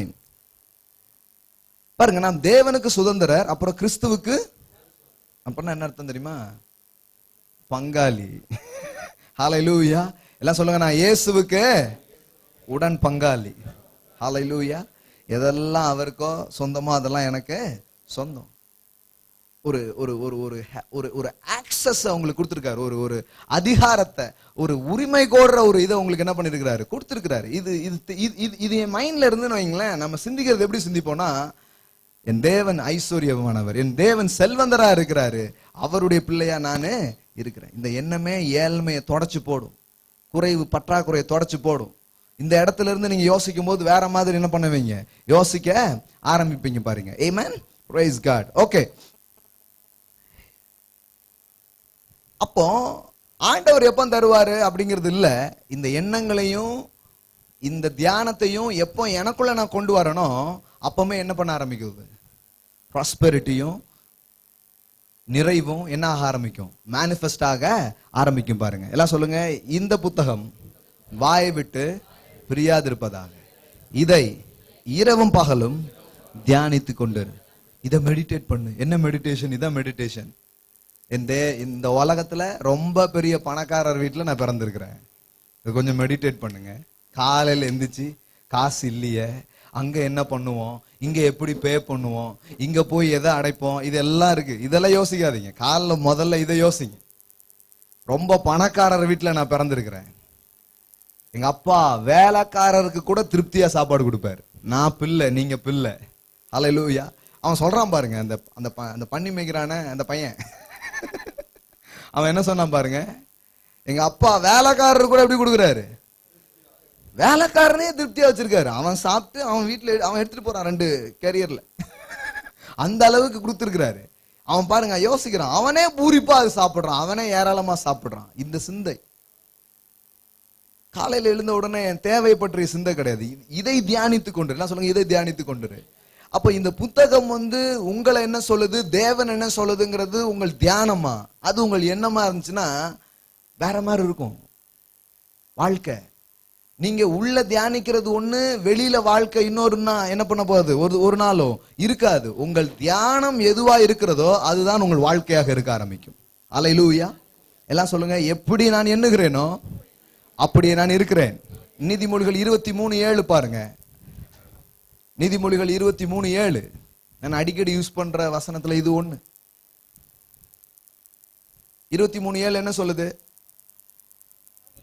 அவன் இருதயத்தின் நினைவுகள் எப்படியோ அப்படியே அவன் இருக்கிறான். நீங்க எப்படி இருக்க போறீங்க அப்படிங்கறத எது தீர்மானிக்குது? உங்கள் நினைவுகள். எல்லாம் சொல்லுங்க, உங்கள் நினைவுகள். Your thoughts determine your life. உங்களுடைய நினைவுகள், உங்களுடைய எண்ணங்கள் தான் நீங்க என்னவா இருக்க போறீங்களா என்ன பண்ணுது? தீர்மானிக்கு. இத நம்ம கண்டுபிடிச்சோமோ கண்டுபிடிக்கலையோ, வெளியில் உள்ளவங்க எல்லாம் கண்டுபிடிச்சாங்க. நிறைய மனோவியலாளர்கள், இன்னும் நிறைய நிறுவனங்கள் நடத்தக்கூடியவங்க, இவங்க எல்லாருமே என்ன பண்ணிட்டாங்க? கண்டுபிடிச்சிட்டாங்க. கண்டுபிடிச்சி இந்த எண்ணத்தை எப்படி உயர்த்தலாம் அப்படிங்கிறதுல பெரும் முயற்சிகள் என்ன பண்ண ஆரம்பிச்சாங்க? எடுக்க ஆரம்பிச்சிட்டாங்க. எடுத்து சிலர்லாம் வாழ்க்கை ஒரு அளவுக்கு என்ன பண்ணிருக்குது? மாறி இருக்குது. அதாவது ஆதாரமாகி ஆண்டவர்கிட்ட தொடர்பு இல்லாம வெறும் எண்ணத்தை மட்டும் உயர்த்தியே வாழ்க்கையை சிலர் என்ன பண்ணிருக்காங்க? நல்லா ஆக்கி இருக்கிறாங்க. ஆனா இப்ப நமக்கு என்ன தெரியுமா? ஆண்டவரும் உள்ள இருக்கிறாரு, ஆவியானவரும் உள்ள இருக்கிறாரு. ஆனா எண்ணத்தை மட்டும் உயர்த்தவே இல்லை. ஆண்டவருடைய உதவி இல்லாமல் வெறும் எண்ணத்தை மட்டுமே உயர்த்தி வாழ்க்கையில வெற்றி பெற முடியும். ஏன்னா மனுஷனை கடவுள் அந்த மாதிரி என்ன பண்ணிருக்கிறாரு? உருவாக்கி இருக்கிறார். ஆனா அது ஒரு லிமிட்டட் லெவல் சக்சஸ். அது ஒரு பெர்ஃபெக்ட்டான சக்சஸ் கிடையாது. நாம பேசிட்டு இருக்கிறது குட் சக்சஸ். ஹல்லேலூயா. அதனாலதான் வேதத்துல என்ன சொல்லிருக்குது? உன் வழியை வாய்க்க பண்ணுவாங்கிறது ஆங்கிலத்தில் எப்படி வருது? வெறும் சக்சஸ் போடல, குட் சக்சஸ். எல்லாம் சொல்லுங்க, குட் சக்சஸ். நாம வெறும் வெற்றி பேசல, நம்ம என்ன பேசிட்டு இருக்கிறோம்? நல்லதொரு வெற்றியை பற்றி நாம் பேசிக் கொண்டிருக்கிறோம். ஆமென். அப்ப பாருங்க, அப்ப எண்ணங்கள், சிந்தனைகள், என்னுடைய தியானங்கள்ல என்ன வரணும்னா, my daddy is a rich daddy. ஒரு செல்வந்த தகப்பனுக்கு நான் பிள்ளையாகி பிறந்திருக்கிறேன். அவருடைய குடும்பத்துல நான் இருக்கிறேன். ஹல்லேலூயா. இந்த தாட்ஸ், இந்த எண்ணங்கள்ல இருந்துதான் செயல்களே வர ஆரம்பிக்குது. அப்ப எப்படி என்றையோ அப்படி நீ என்ன பண்ற? இருக்கிறாய் என்று வேதவசனம் சொல்லுது. இப்ப வாழ்க்கைய நிறைய நேரத்துல சரியா இல்ல, வாழ்க்கை ஏன் குறைவு பற்றாக்குறையில இருக்குது அப்படின்னா, இந்த குறைவும் பற்றாக்குறையும் எண்ணத்துல இருக்கு. இது நாட்டுல இருக்குங்க, இது என் பிசினஸ்ல இருக்குதுங்க, இது அங்க இருக்குங்க, இங்க இருக்குங்க எல்லாம் சொல்றாங்க. அங்க இருக்குது இல்ல, அது பிரச்சனை கிடையாது. இங்க இருக்கிறது தான் பிரச்சனை. இங்க இருந்து மட்டும் இதை தூக்கி போட்டோம்னா வாழ்க்கையை விட்டு அதை தூக்கி போட முடியும். ஹல்லேலூயா. எல்லாம் சொல்லுங்க, எண்ணத்தை மாட்டினா வாழ்க்கையை மாத்தலாம். எண்ணத்துல இதை தியானமாக்க வைக்க வேண்டும். நான் யாரு? தேவன் யாரு? தேவன் எனக்கு என்ன வாக்குறுதிகள் கொடுத்திருக்கிறாருங்கிறத தியானமாக்கும் போது பாருங்க, சங்கீதம் ஒன்னும் அதை பத்திய விஷயம்தான். எப்படி வாழ்க்கையில இந்த நினைவுகள், இந்த தியானங்கள் எப்படி வாழ்க்கையை செழிப்பாக்குதுங்கிறத சங்கீதம் 1 சொல்லுது. சங்கீதம் 1 வாசித்தீங்கன்னா என்ன போட்டுருக்குது? துன்மார்க்கரின் ஆலோசனையில நடவாமல் பாவியினுடைய வழியில கர்த்தருடைய வேதத்தில் இரவும் பகலும் மனுஷன் அவன் எப்படி இருக்கிறான்? நீர்க்கால்கள் ஓரமாய் நடப்பட்டு தன் காலத்தில் தன் கனியை தந்து இலை உதிராத அவன் செய்வது எல்லாம் வாய்க்கும் என்று எழுதியிருக்கிறது. ஹல்லேலூயா. இந்த எல்லாம் வாய்க்குங்கிறது எங்க வருதுன்னா, through the meditation, through the word of God. வார்த்தை எடுத்து ஒருத்தன் தியானிக்கிறான். அந்த தியானத்தின் விளைவாக, அந்த தியானம் எதுக்கு அடையாளமா இருக்குன்னா, தண்ணி பக்கத்துல வச்ச மரம் மாதிரி ஆயிடுதான். தினந்தோறும் பசுமை படுகிற இடத்துல அவன் இருக்கிறானா. இப்போ இந்த பசுமை பட பட கனி நிச்சயமா வர ஆரம்பிக்குது பாருங்க. ஹல்லேலூயா. இல்ல சொல்லுங்க, கனி தப்பாது. இப்படி கூட சொல்லலாம், குறி தப்பாது. உங்க டார்கெட்டை நீங்க அச்சீவ் பண்ணியே தருவீங்க. நீங்க எதை ஏம் பண்றீங்களோ அதை அடைவீங்க. அதை தான் சொல்லிருக்கு, அவன் செய்வதெல்லாம். இந்த மாதிரி ஸ்டேஜ் நீங்க ஆசைப்படுறீங்களா? விரும்புறீங்களா? முதல்ல இது விரும்பணும் பாருங்க. நிறைய கிறிஸ்தவங்களுக்கு விருப்பமே கிடையாது. சும்மா ஏதோ நினைக்கிறேன். செய்வது எல்லாம் வாய்க்கும். எல்லாம் சொல்லுங்க, நான் செய்வதெல்லாம் வாய்க்கும். ஆமென். அவருடைய வார்த்தையில தியானமா இருக்கிற எனக்கு செய்வது எல்லாம் வாய்க்கும். இப்ப செய்யறத வாய்க்க பண்ணக்கூடிய இப்போ ரெஸ்பான்சிபிலிட்டி, பொறுப்பு எந்த பக்கம் இருக்கிறதா உங்களுக்கு தெரியுது? ஆண்டவர் என்னைக்கு பண்ணுவாருன்னு உட்கார்ந்து இருக்கலாமா? இல்ல ஒரு மனுஷன் எடுத்து போய் இந்த வார்த்தைகள் எல்லாம் எடுத்து இதை தன் மனதிலையும் எண்ணத்திலையும் வச்சு தன் வாயில இதை பேசி இதை சிந்திச்சு இதை ஆக்டிவேட் பண்ணும்போது வாழ்க்கை செழிப்பாக ஆரம்பிக்க போதா? இல்ல ஆண்டவர் எப்ப பண்ணுவாருன்னு உட்கார்ந்துட்டு இருக்கணுமா? யாருக்கிட்ட? இந்த சங்கீதம் 1 எடுத்து பாருங்களேன். இதுல எப்படி வெற்றி வருது? நல்லா அப்படி படிங்க. இரவு வார்த்தை இருக்குது. ஆண்டவர் தான் சோர்ஸ். எல்லாம் சொல்லுங்க, தேவன் தான் ஆதாரம். அவர் வெற்றிக்கான விதைகளையும் வெற்றிக்கான வழிகளையும் அவர் தந்துட்டாரு. ஆனா இப்போ ஒரு மனுஷன் அதை எடுத்து உபயோகப்படுத்தலாம், உபயோகப்படுத்தாம போலாம். பாருங்களேன், முழு மனு வர்க்கத்தின் பாவத்துக்கு பரிகாரமாக இயேசு சிலுவையில் என்ன ஆயிட்டாரு? பலி ஆயிட்டார். இப்போ ஒரு மனுஷன் அதை விசுவாசிச்சு அவரை ஏற்றுக்கொண்டு இயேசு தருகிற பரிகாரமாகிய பரலோக வாழ்க்கை, இந்த பூமியில சுகம், நல்வாழ்வு எல்லாத்தையும் என்ன பண்ணலாம்? அனுபவிக்கலாம். அல்லது அதை என்ன பண்ணலாம்? இப்ப சாய்ஸ் யாருடையதா இருக்குது? மனுஷனுடையதா இருக்கு. அது போலதான் இந்த ஜெயத்துக்கும் வெற்றிக்கான காரியமும். யாரோ அதை தீர்மானிக்க போறது கிடையாது. நீங்கள் உங்கள் வழிகளை வாய்க்க பண்ணுகிறீர்கள். அல்லேலூயா. உங்க ரெஸ்பான்சிபிலிட்டி இதுல ரொம்ப முக்கியமா இருக்குது. நீங்க இதுல ஈடுபாடு, உங்களுடைய தேடல், உங்களுடைய ஈடுபாடு இதுல வர ஆரம்பிக்கும் போது, நீங்க வெற்றியில ஈடுபாடு காட்டுங்கன்னு நான் சொல்லல, நீங்க ரொம்ப ஜெயத்துல ஈடுபாடு காட்டுங்கன்னு நான் சொல்லல. நீங்க இதுல ஈடுபாடு காட்ட ஆரம்பிச்சீங்கன்னா அது உங்க மேல ஈடுபாடு காட்ட ஆரம்பிச்சிடும். எது? வெற்றியும் வாழ்வும் உங்களை குறித்து அது நோக்க ஆரம்பிக்கும். அது உங்களை நோக்கி பயணிக்க ஆரம்பிக்கும். அல்லேலூயா. அப்போ இது ஒரு மனுஷன் கிட்ட ஆண்டவர் தந்திருக்கிறார். ஒரு மனுஷன் நினைச்சு அதை செய்யலாம், அல்லது அவன் செய்யாமலே போலாம். சில நம்ம நம்ம நம்ம நம்ம இதுல சில நேரத்துல எப்படி சொல்லிட்டாங்க கிறிஸ்தவத்துல, நீ பைபிள் வாசிக்கலனா ஆண்டவர் உன்னை ஆசீர்வதிக்க மாட்டார். பைபிள் வாசிக்கலாம் என்ன பண்ண மாட்டார்? ஆண்டவர் ஆசீர்வதிக்க மாட்டார். நீ வேதத்தை வாசித்தால்தான் அவர் ஒன்னு என்ன பண்ணுவாரு? ஆசீர்வதிப்பார் அப்படின்ட்டாங்க. பாருங்க, இது எப்படி இருக்குதுன்னா, அவனுக்கு இதெல்லாம் செஞ்சு இவ்வளோ என்னலாமோ சொல்றாங்க. என்னைக்கு நம்ம படிச்சு என்னைக்கு ஆசீர்வாதத்தை பெறன்ட்டு நிறைய பேருக்கு நம்பிக்கை இருக்க மாட்டேங்குது. இப்படி சொல்றதுனால நிறைய பேர் நினைக்கிறாங்கன்னா, நான் படிச்சாதான் எனக்கு ஆசீர்வாதத்தை கொடுக்குறான்னு நினைக்கிறாங்க. ஆனா உண்மை என்ன தெரியுமா? ஆசீர்வாதத்தை அவர் கொடுத்துட்டாரு, படிச்சாதான் தெரியும். அல்லேலூயா. சொத்து உங்க பேர்ல எழுதியாச்சு, உயில திறந்து படிச்சாதான் தெரியும் என்னெல்லாம் இருக்குது அப்படின்ட்டு. இப்படி சொல்லி பாருங்க, நிறைய பேருக்கு படிக்கிறதுக்கு ஆசை வந்துடும். ஆசீர்வாதத்தை கொடுத்துட்டாரு. நீங்க வேதம் வாசிச்சதுனால குவாலிஃபைட் ஆகிறது இல்ல, யூ ஆர் ஆல்ரெடி குவாலிஃபைடு. ஹல்லேலூயா. இயேசு உங்களை குவாலிஃபைட் பண்ணிட்டாருங்க. நீங்க குவாலிஃபைட் ஆகிறதுக்கு நீங்க முயற்சி பண்ணாதீங்க. You are already qualified. குவாலிஃபைட்னு போட்டிருக்கா பைபிள்ல? போட்டிருக்கா? போட்டிருக்கா? போடலையா? போட்டிருக்குன்னா போட்டிருக்குதான், போடலன்னா போடலதாங்களா? ஒரு வசனம் காமிக்கிறேன், யூ ஆர் குவாலிஃபைடுன்னு உங்களுக்கு காமிக்கிறேன் பாருங்க. சில பேருக்கு அது கொஞ்சம், பிரதர் நீங்க எங்களை உற்சாகப்படுத்த சொல்றீங்களா இல்ல வசனத்துல போட்டிருக்கா பிரதர்? இங்க பாருங்க, உங்களை உற்சாகப்படுத்துக்கு எதெல்லாமலாம் சொல்ல முடியாது. வசனத்துல சொல்லிதான் உற்சாகப்படுத்த முடியுங்க. நீங்க உற்சாகமா இருக்கிறதுக்காக எதாவது சொல்ல முடியுமா? அப்படி சொல்ல முடியாது. சில அப்படி யோசிடுறாங்க. கொலோசையர் பாருங்க, ஏன்னா உனக்கு சொன்னாரு, நீங்க அது எப்பவுமே கொஞ்சம் பாசிட்டிவா தான் பிரதர் பேசுறீங்க அப்படிங்காங்க. Hello, I am speaking God's word. அது பாசிட்டிவா இருக்குது, அதுக்கு நான் என்ன செய்யறது? கடவுளுடைய ஆசீர்வாதங்களிலே பங்கடைய உங்களுக்கு தகுதி இருக்கா இல்லையா? கொலோசியர் 1:12 பாருங்க.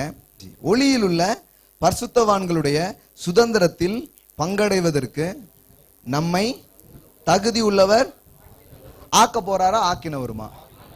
அப்ப எப்படி போட்டிருக்குது? அதுல எழுதி வச்சுக்கோங்க, ஐ ஆம் ஆல்ரெடி குவாலிஃபைட், ஐ ஆம் right to be blessed.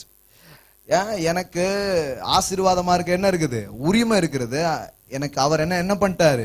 Qualified பண்ணிட்டாரு. எல்லாம் சொல்லுங்க, ஐ அம் குவாலிஃபைட். ஆமென். இப்ப யாரும் டிஸ்குவாலிஃபைட் பண்ண முடியாது. உனக்கு கிடையாது, நீ போயிட்டு வா அப்படி சொல்லவே முடியாது. ஆண்டவரே என்ன நீதிமான் ஆக்கி இருக்கிறார், என்னை குற்றவாளி ஆக்குகிறவன் யார்? ஆமென். தேவன் உங்களை குவாலிஃபைட் பண்ணிருக்கிறாருங்க. அவர் உங்களை தகுதி ஆக்கி இருக்கிறாரு. அவர் இதெல்லாம் உனக்குரியதுன்னு என்ன பண்ணிட்டாரு? சொல்லிட்டாரு. அதனால நீங்க என்னைக்கு நான் தகுதியாவன்னு யோசிக்காதீங்க. தகுதியை நீங்க ஆக முடியாது. அதனாலதான் பவுல் சொல்றாரு, எங்கள் தகுதி எங்களால் உண்டாயிராமல் தேவனாலே உண்டாயிருக்கிறது. தேவனே எங்களை என்ன பண்ணிருக்கிறாரு? தகுதி படுத்திட்டார். நீ தகுதி ஆவுன்னு சொல்றதுதான் நியாயப்பிரமாணம். கிருபை என்ன பண்ணி சொல்லுதுதான், உன்னை அவர் தகுதி ஆக்கிட்டாருன்னு சொல்லுது. அல்லேலூயா. நீ தகுதி ஆனாதான் உனக்கு பிளெஸிங்ஸ் கிடைக்கும். அது என்னது? நியாயப்பிரமாணம்.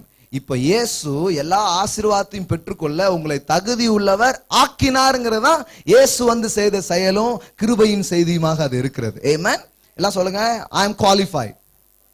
இந்த வசனத்தை கையில வச்சு சொல்லுங்க. உங்களுக்கு பயமா இருந்துச்சுன்னா, சிலர் நம்மளை சொல்றாரு, எப்படி சொல்ல பார்த்தா அப்படி தெரியலையே அப்படின்னே நினைக்கிறாங்க.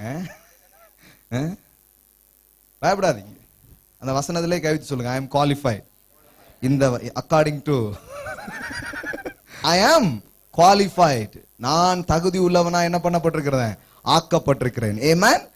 எதுக்கு தகுதி உள்ளவன் ஆக்கப்பட்டிருக்கீங்க? ஒளியில் உள்ள பரிசுத்தவான்களுடைய சுதந்திரத்திலே பங்கடைய. சுதந்திரத்துல பங்கடையுங்க, வேற ஏதோ நினைச்சுக்காதீங்க. எல்லா ஆசீர்வாதம் எல்லா நன்மையிலையும் பங்கடைய உங்களை என்ன பண்ணிட்டாரு? தகுதி உள்ளவராக மாற்றி விட்டார், ஆசீர்வதித்திருக்கிறார். அப்ப வேதத்தை படிச்ச ஆசீர்வாதத்தை அவர் தருவார் இல்ல, ஆசீர்வாதத்தை இப்ப இயேசுவின் மூலமா தந்துட்டாரு. அதை தெரிஞ்சுக்கிறதுக்காக நான் படிக்கிறேன்.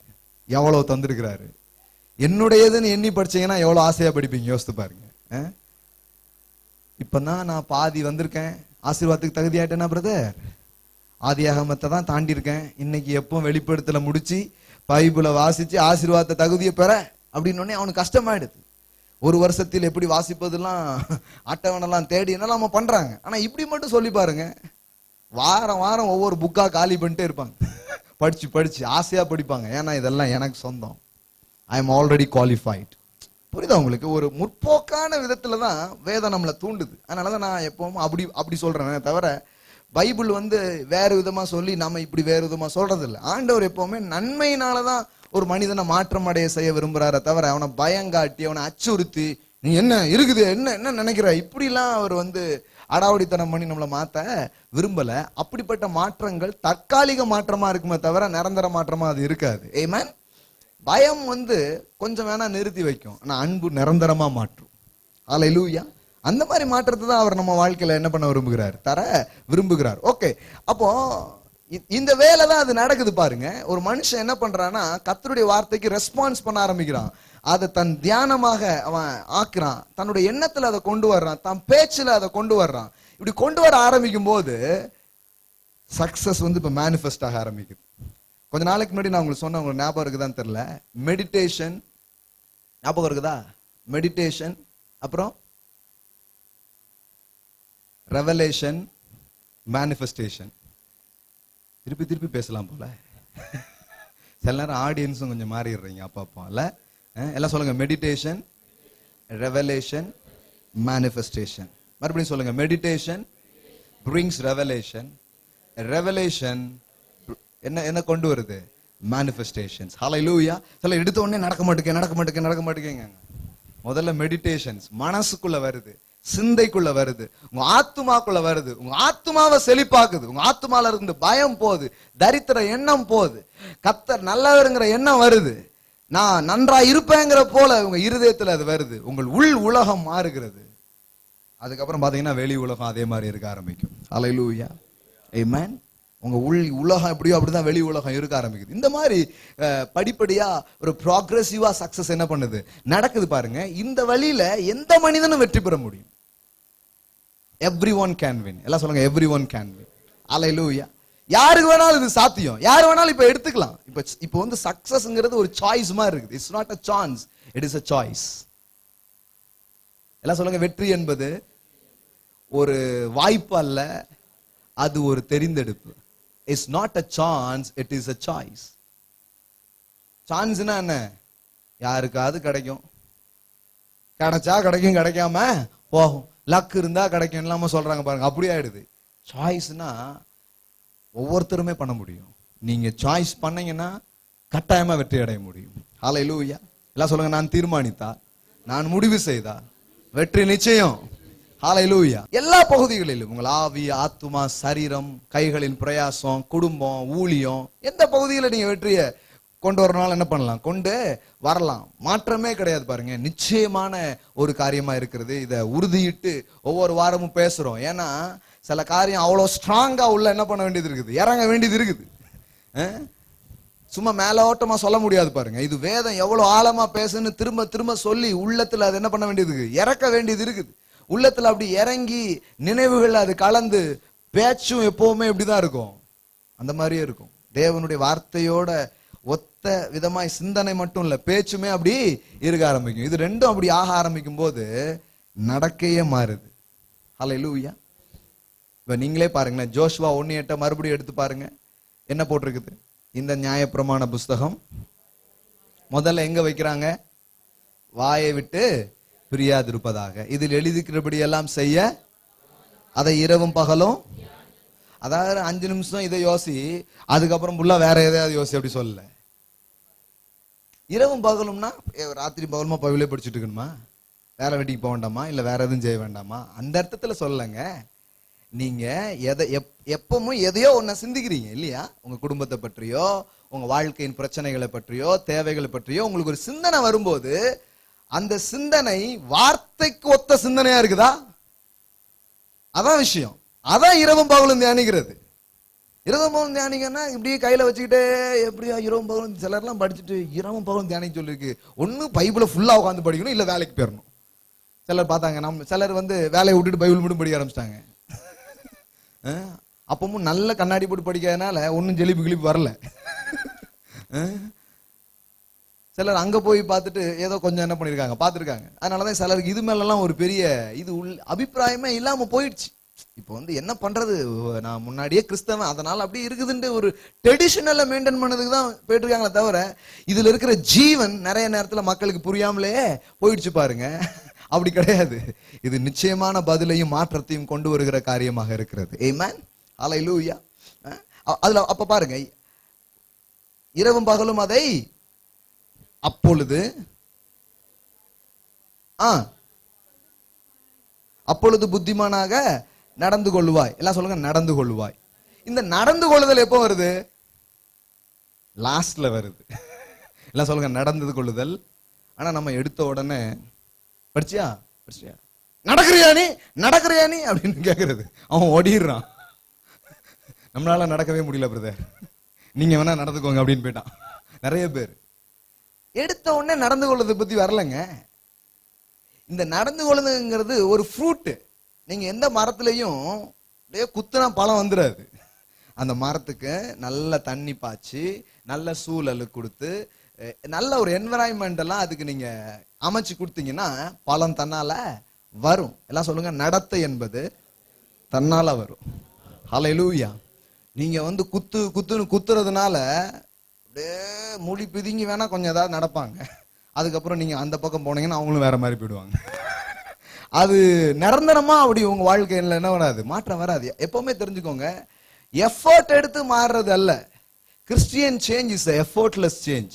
எப்படி ஒரு கனி, எந்த மரமும் ஆப்பிள் அப்படின்னு முக்கி பழத்தை என்ன பண்றது இல்ல, கொண்டு வர்றது இல்ல. அது ஒரு நேச்சுரலா நடக்குது. அந்த மாதிரி தான் நீங்க தேவனுடைய வார்த்தையோடு உங்களுக்கு ஒரு தொடர்பு, தேவனோடு உங்களுக்கு ஒரு தொடர்பு, தேவனோட நீங்க நடக்கிறீங்க, அவர் வார்த்தையை பேசுறீங்க, அதை தியானிக்கிறீங்க. நான் நீதிமான், கடவுளுடைய பிள்ளை, கடவுளால் ஆசீர்வதிக்கப்பட்டிருக்கிறேன், கடவுள் என்னை உயர்த்துவார், தேவன் என்னை நன்றாக வைப்பார், தேவன் என் வாழ்வை என்ன பண்ணுவாரு, மாற்றுவார், நான் பெருகுவேன், முன்னேறுவேன் அப்படிங்கிற ஜீவனுக்கு ஏதுவான எண்ணங்களையும் சிந்தனைகளையும் உங்க மனதிலையும் உங்க பேச்சிலையும் வைத்து நீங்க இது பண்ணும்போது ஆட்டோமேட்டிக்கா பாத்தீங்கன்னா உங்க நடத்தை வித்தியாசப்பட்டிருக்கும். உங்களுக்கே சில ஆச்சரியமா இருக்கும், நம்மளா இது அந்த மாதிரி ஆச்சரியப்பட்டிருக்கீங்களா? தேவன் உங்களையே பார்த்து உங்களை ஆச்சரியப்படுற மாதிரி மாத்துவாரு.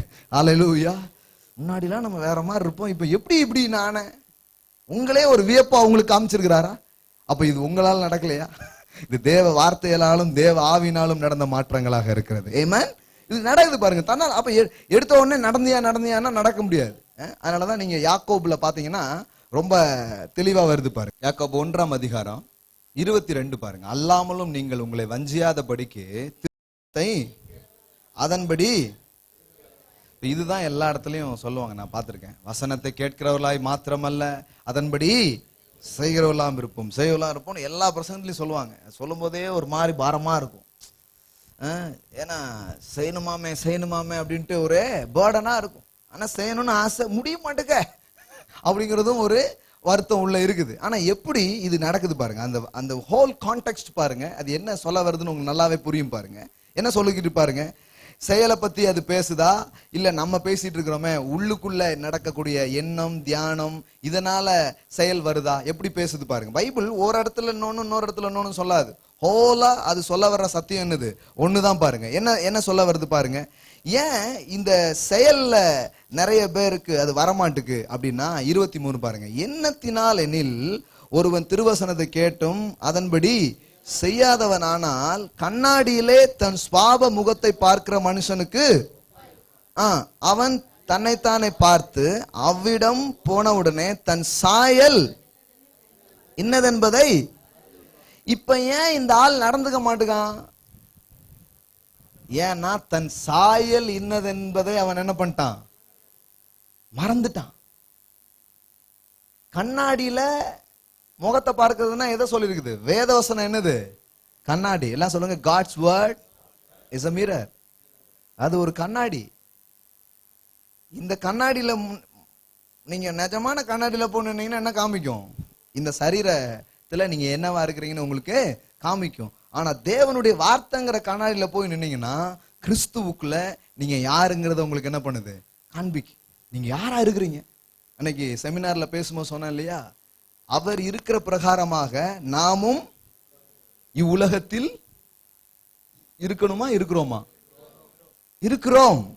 இயேசுவை போல நாம எங்க இருக்கிறோம்? எப்படியாவது இருக்கணுங்க இயேசுவை போல, முயற்சி பண்ணுங்க அப்படி சொல்லல. அவர் இருக்கிற வண்ணமாக நாமும் இவ்வுலகத்தில் இருக்கிறோம். எல்லாம் சொல்லுங்க, இருக்கிறோம். இப்போ இது என்ன சாயல்? இயேசுவின் சாயல். இப்படி வேதத்துல உங்களை குறித்து ஏராளமான சாயல் சொல்லி இருக்குது. நீங்க ஜெயம் கொள்கிறவர்கள், ரோமர் 8ல சொல்லி இருக்குது, நீங்கள் முற்றும் ஜெயம் கொள்கிறவர்களாய் இருக்கிறீர்களே. அப்போ நீங்க யூ ஆர் a winner. அந்த மாதிரியான சாயல் என்ன பண்ணிருக்குது? சொல்லி இருக்குது. இப்ப நம்ம சங்கீதம் 1ல வாஸ்தவம், அவன் செய்வதெல்லாம் இப்ப எல்லாம் ப்ராஸ்பர் ஆகுது. அந்த மாதிரியான இமேஜ், எல்லாத்தையும் மேற்கொள்ளக்கூடிய இமேஜ். இப்ப இந்த இமேஜ எது காமிக்குது? கண்ணாடி காமிக்குது. கடவுளுடைய வார்த்தைக்கு முன்னாடி சிலர் பைபிளே தப்பா யூஸ் பண்றாங்க. அதான் பிரச்சனை. வேதத்தை திறந்தாலே, நான் முன்னாடி எனக்கு தெரிஞ்சதுக்கும், நான் பைபிள் படிச்சாலும் சரி, ஒரு பிரசங்கத்தை கேட்டாலும் சரி, அது எதுக்கு நினைச்சேன் தெரியுமா? பைபிள் திறக்கும் போதெல்லாம் ஆண்டவர் உன்னிடத்தில் இருக்கிற பாவத்தை காண்பிப்பார். பிரசங்கியாரு அவரும் அதே வேலைதான் செய்வார். ஆவியானவர் அவருக்கு அந்த டியூட்டி தான். எல்லாருமே நான் என்னெல்லாம் தப்பு பண்றேன்னு காமிக்கிறதுக்காகவே இருக்கிறாங்கன்ட்டாங்க. இது ரொம்ப கண்டம்னேஷனையும் தேவனை விட்டு தூரப்படுத்திச்சே தவிர ஒரு ஜெயமுள்ள கிறிஸ்தவ வாழ்க்கை இது தரவே இல்ல. இது நிறைய பேருடைய போராட்டம். இன்னைக்கு நிறைய பேர் தான் போராடிட்டு இருக்காங்க. நானும் பண்ண வேண்டாமான்னு நினைக்க முடிய மாட்டேங்க பிரதர் அப்படின்னு என்ன பண்றாங்க? போராடுறாங்க. ஆனா பைபிள் எப்படி ஒரு மனுஷன் வாழ்க்கை மாறுதுங்கிறத எவ்வளவு அழகா சொல்லுது பாருங்க. அவன் கண்ணாடி முன்னாடி நின்னு தான் சாயல் என்னதுன்னு என்ன பண்ணிருந்தான்? மறந்துடுறான். முதல்ல பைபிளை தப்பா யூஸ் பண்ணாதீங்க. பைபிள் அந்த மாதிரி சாயலை காட்டுறதுக்கு தரல. அது ஆதாமின் சாயல். ஆனா இப்போ நீங்கள் கிறிஸ்துவின் சாயல். அல்லேலூயா. உங்க பழைய மனுஷன் செத்து போயிட்டாங்க. இப்ப நீங்க யாரு? New creation. எல்லாம் சொல்லுங்க, நான் புதிய மனிதன். அல்லேலூயா. அன்னைக்கு ஒருத்தர் பேரே கேட்டா, நியூ மேன் அப்படிங்காரு. சூப்பர் பேரியா அப்படி. பேரே நியூ மேன். ஹியூமன் கேள்விப்பட்டிருப்போம். ஆனா இது பேரே என்னது? New man. பாருங்க, எப்ப பார்த்தாலும் நியூ பிகின். அப்படியா? பாருங்க பக்கத்துல, அதான் புதிய ஆரம்பங்கள்லாம் அங்க இருக்குங்கிறது உறுதிப்படுது. எப்படி பாருங்க, அப்பப்போ ஞாபகம் வச்சுக்கிறாங்க. அதனாலதான் ஆண்டவர் பார்த்தாரு, பேர்ல இவனுக்கு வச்சா கரெக்டா இருக்குன்னு அநேக ஜாதிகளை தப்பு பண்ணிட்டாரு. எப்ப பார்த்தாலும் என்ன சொல்ல போறான்? நீ யாரோட அநேக ஜாதிகளுக்கு? புரியுதா உங்களுக்கு? ஏன் பேர் அப்படி மாத்துறாரு? பிள்ளை கேட்டா பிள்ளை கொடுக்க வேண்டியதானே. எதுக்கு பேரை மாத்தி ஊரை மாத்தி இந்த கதைலாம் எதுக்கு பண்றாரு? ஆளை மாத்தாம வேற எதை மாத்தியும் பிரயோஜனம் இல்லைங்க. இது எதையுமே மாத்தாம வெறுமனையா கொடுத்தா கொடுத்தது இருக்காது. அதை மிஸ் பண்ணிடுவோம். அதனாலதான் ஆண்டவர் உள்ளுக்குள்ள இருந்து எல்லா சேஞ்சும் என்ன பண்றாரு? கொண்டு வர்றாரு. மனசை மாத்துறாரு, பேரம் எல்லாத்தையுமே மாத்துறாரு. ஏன்னா ஒரு மாற்றம் இது தேவனே செய்கிறார். நீங்களே செஞ்சீங்கன்னா அது மதத்துல செய்யற மாற்றம். இது தேவனும் தேவ ஆவியானவருடைய வார்த்தையும் உங்களுக்குள்ள அந்த மாற்றத்தை அது நடப்பிக்கிறது நீங்கள் அனுமதிக்கிறீர்கள். ஆமென். அந்த வார்த்தைக்கு ஆமென் சொல்லிட்டே வர்றீங்க. எஃபோர்ட்லெஸ்ஸா ஒரு சேஞ்ச் உங்க வாழ்க்கையில நடக்க ஆரம்பிக்குது. ஆமென். இப்ப பாருங்க, அப்போ அந்த சாயல் தப்பான சாயலை காட்டாது. சாயல் ஃபுல்லா கிறிஸ்துவுக்குள்ள இப்ப நீங்க யாருன்னு காட்டுறதுக்கு தான் இந்த கண்ணாடியை தரப்பட்டு. மிரரை தப்பா யூஸ் பண்ணாதீங்க. இந்த வார்த்தைங்கிற மிரரை நீங்க எடுத்து பார்த்தீங்கன்னா அது என்ன காமிக்கும்?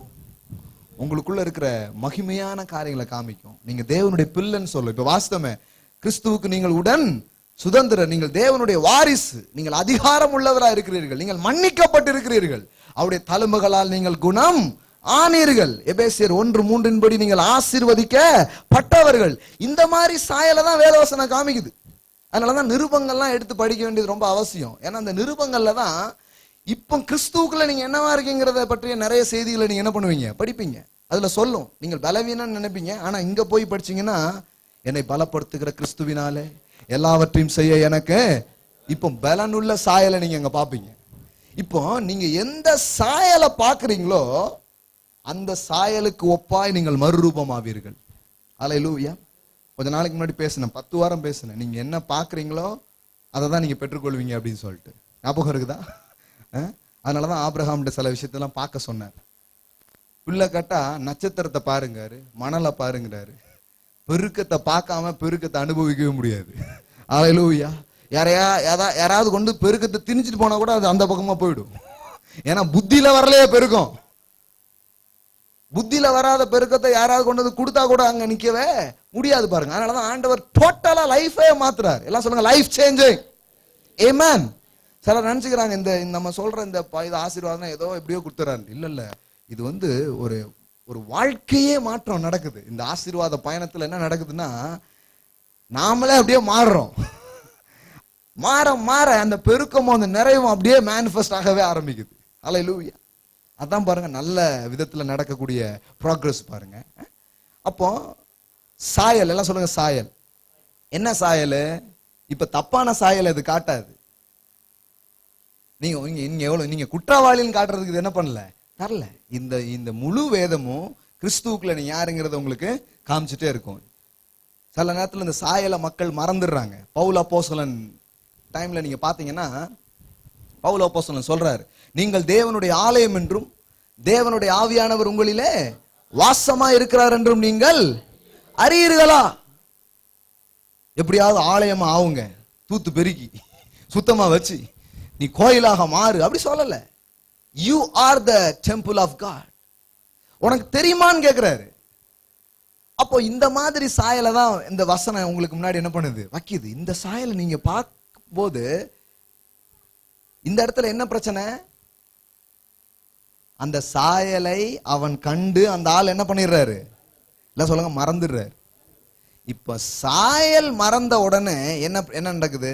நடந்து கொள்றதும் மறந்துடுது. நீங்கள் யார் என்பதை மறந்து விடும் பொழுது நீங்கள் நடந்து கொள்வதும் மாறிப்போம். அதனாலதான் நீங்க யார் என்பதை குறித்த நினைவுகள் உங்களுக்குள்ள மேலோங்கி இருக்கும் பொழுது உங்கள் நடத்தையும் எப்படி இருக்கும், அந்த மாதிரி இருக்கும்.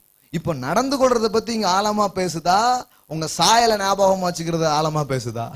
சாயலை வச்சுக்கிறது. பாருங்க, தொடர்ந்து வாசிக்கிறோம் பாருங்க. 25, சுயாதீன பிரமாணமாகிய பூரண பிரமாணத்தை உற்று பார்த்து அதிலே கேட்கிறதை மறக்கிறவனாய் இல்லாமல் அதற்கேற்ற கிரியையை செய்கிறவனாய் இருந்து தன் செய்கைகளில் பாக்கியவானாய் இருப்பான். ஹல்லேலூயா. செய்கையில பாக்கியவானா இருக்கணுமா? எப்படி செயல்ல அது முடியும்னா, நினைவுகளும் உள்ளத்துல பாக்குறதும் அப்படி இருக்கணும். அப்ப அதனாலதான் இரவும் பகலும் இதை தியானிக்கணுமா. ஒவ்வொரு நாளும் இந்த சாயல் நமக்கு மறந்துடுது. வெளியில போனா நீலாம் என்னடா ஏதாவது சொல்லி வேற சாயலை போட்டு விட்டுருதாங்க. அப்பா அம்மா வேற சாயலை போடுறாங்க, சூழ்நிலை வேற சாயலை போடுது, நமக்கு இருக்கிற பழக்க வழக்கங்கள் வேற சாயலை போடுறது.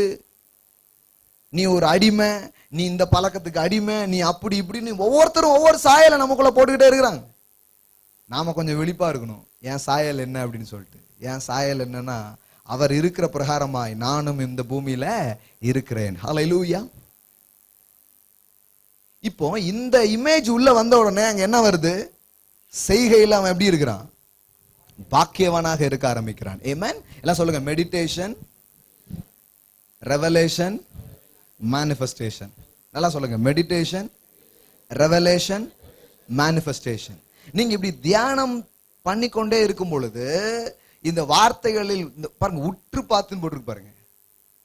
எப்படி பார்க்கணும்? எப்படி என்ன மாதிரி வார்த்தை யூஸ் பண்ணிருப்பாருங்க? உற்று பார்க்கறது. எல்லாரும் கரெக்டா தெரியாது, நம்மளா தெரியலையேங்கிற மாதிரி இருக்கும். உங்களுக்கே கொஞ்சம் ஒரு மாதிரி இருக்கும், இது நான் கிடையாது அப்படின்னு நீங்க நினைப்பீங்க. உற்று பார்க்கணும். அதான் நீங்க பார்க்க பார்க்க பார்க்க உள்ள சரியான இமேஜ் உள்ள என்ன பண்ண ஆரம்பிக்குது, செட் ஆக ஆரம்பிக்குது.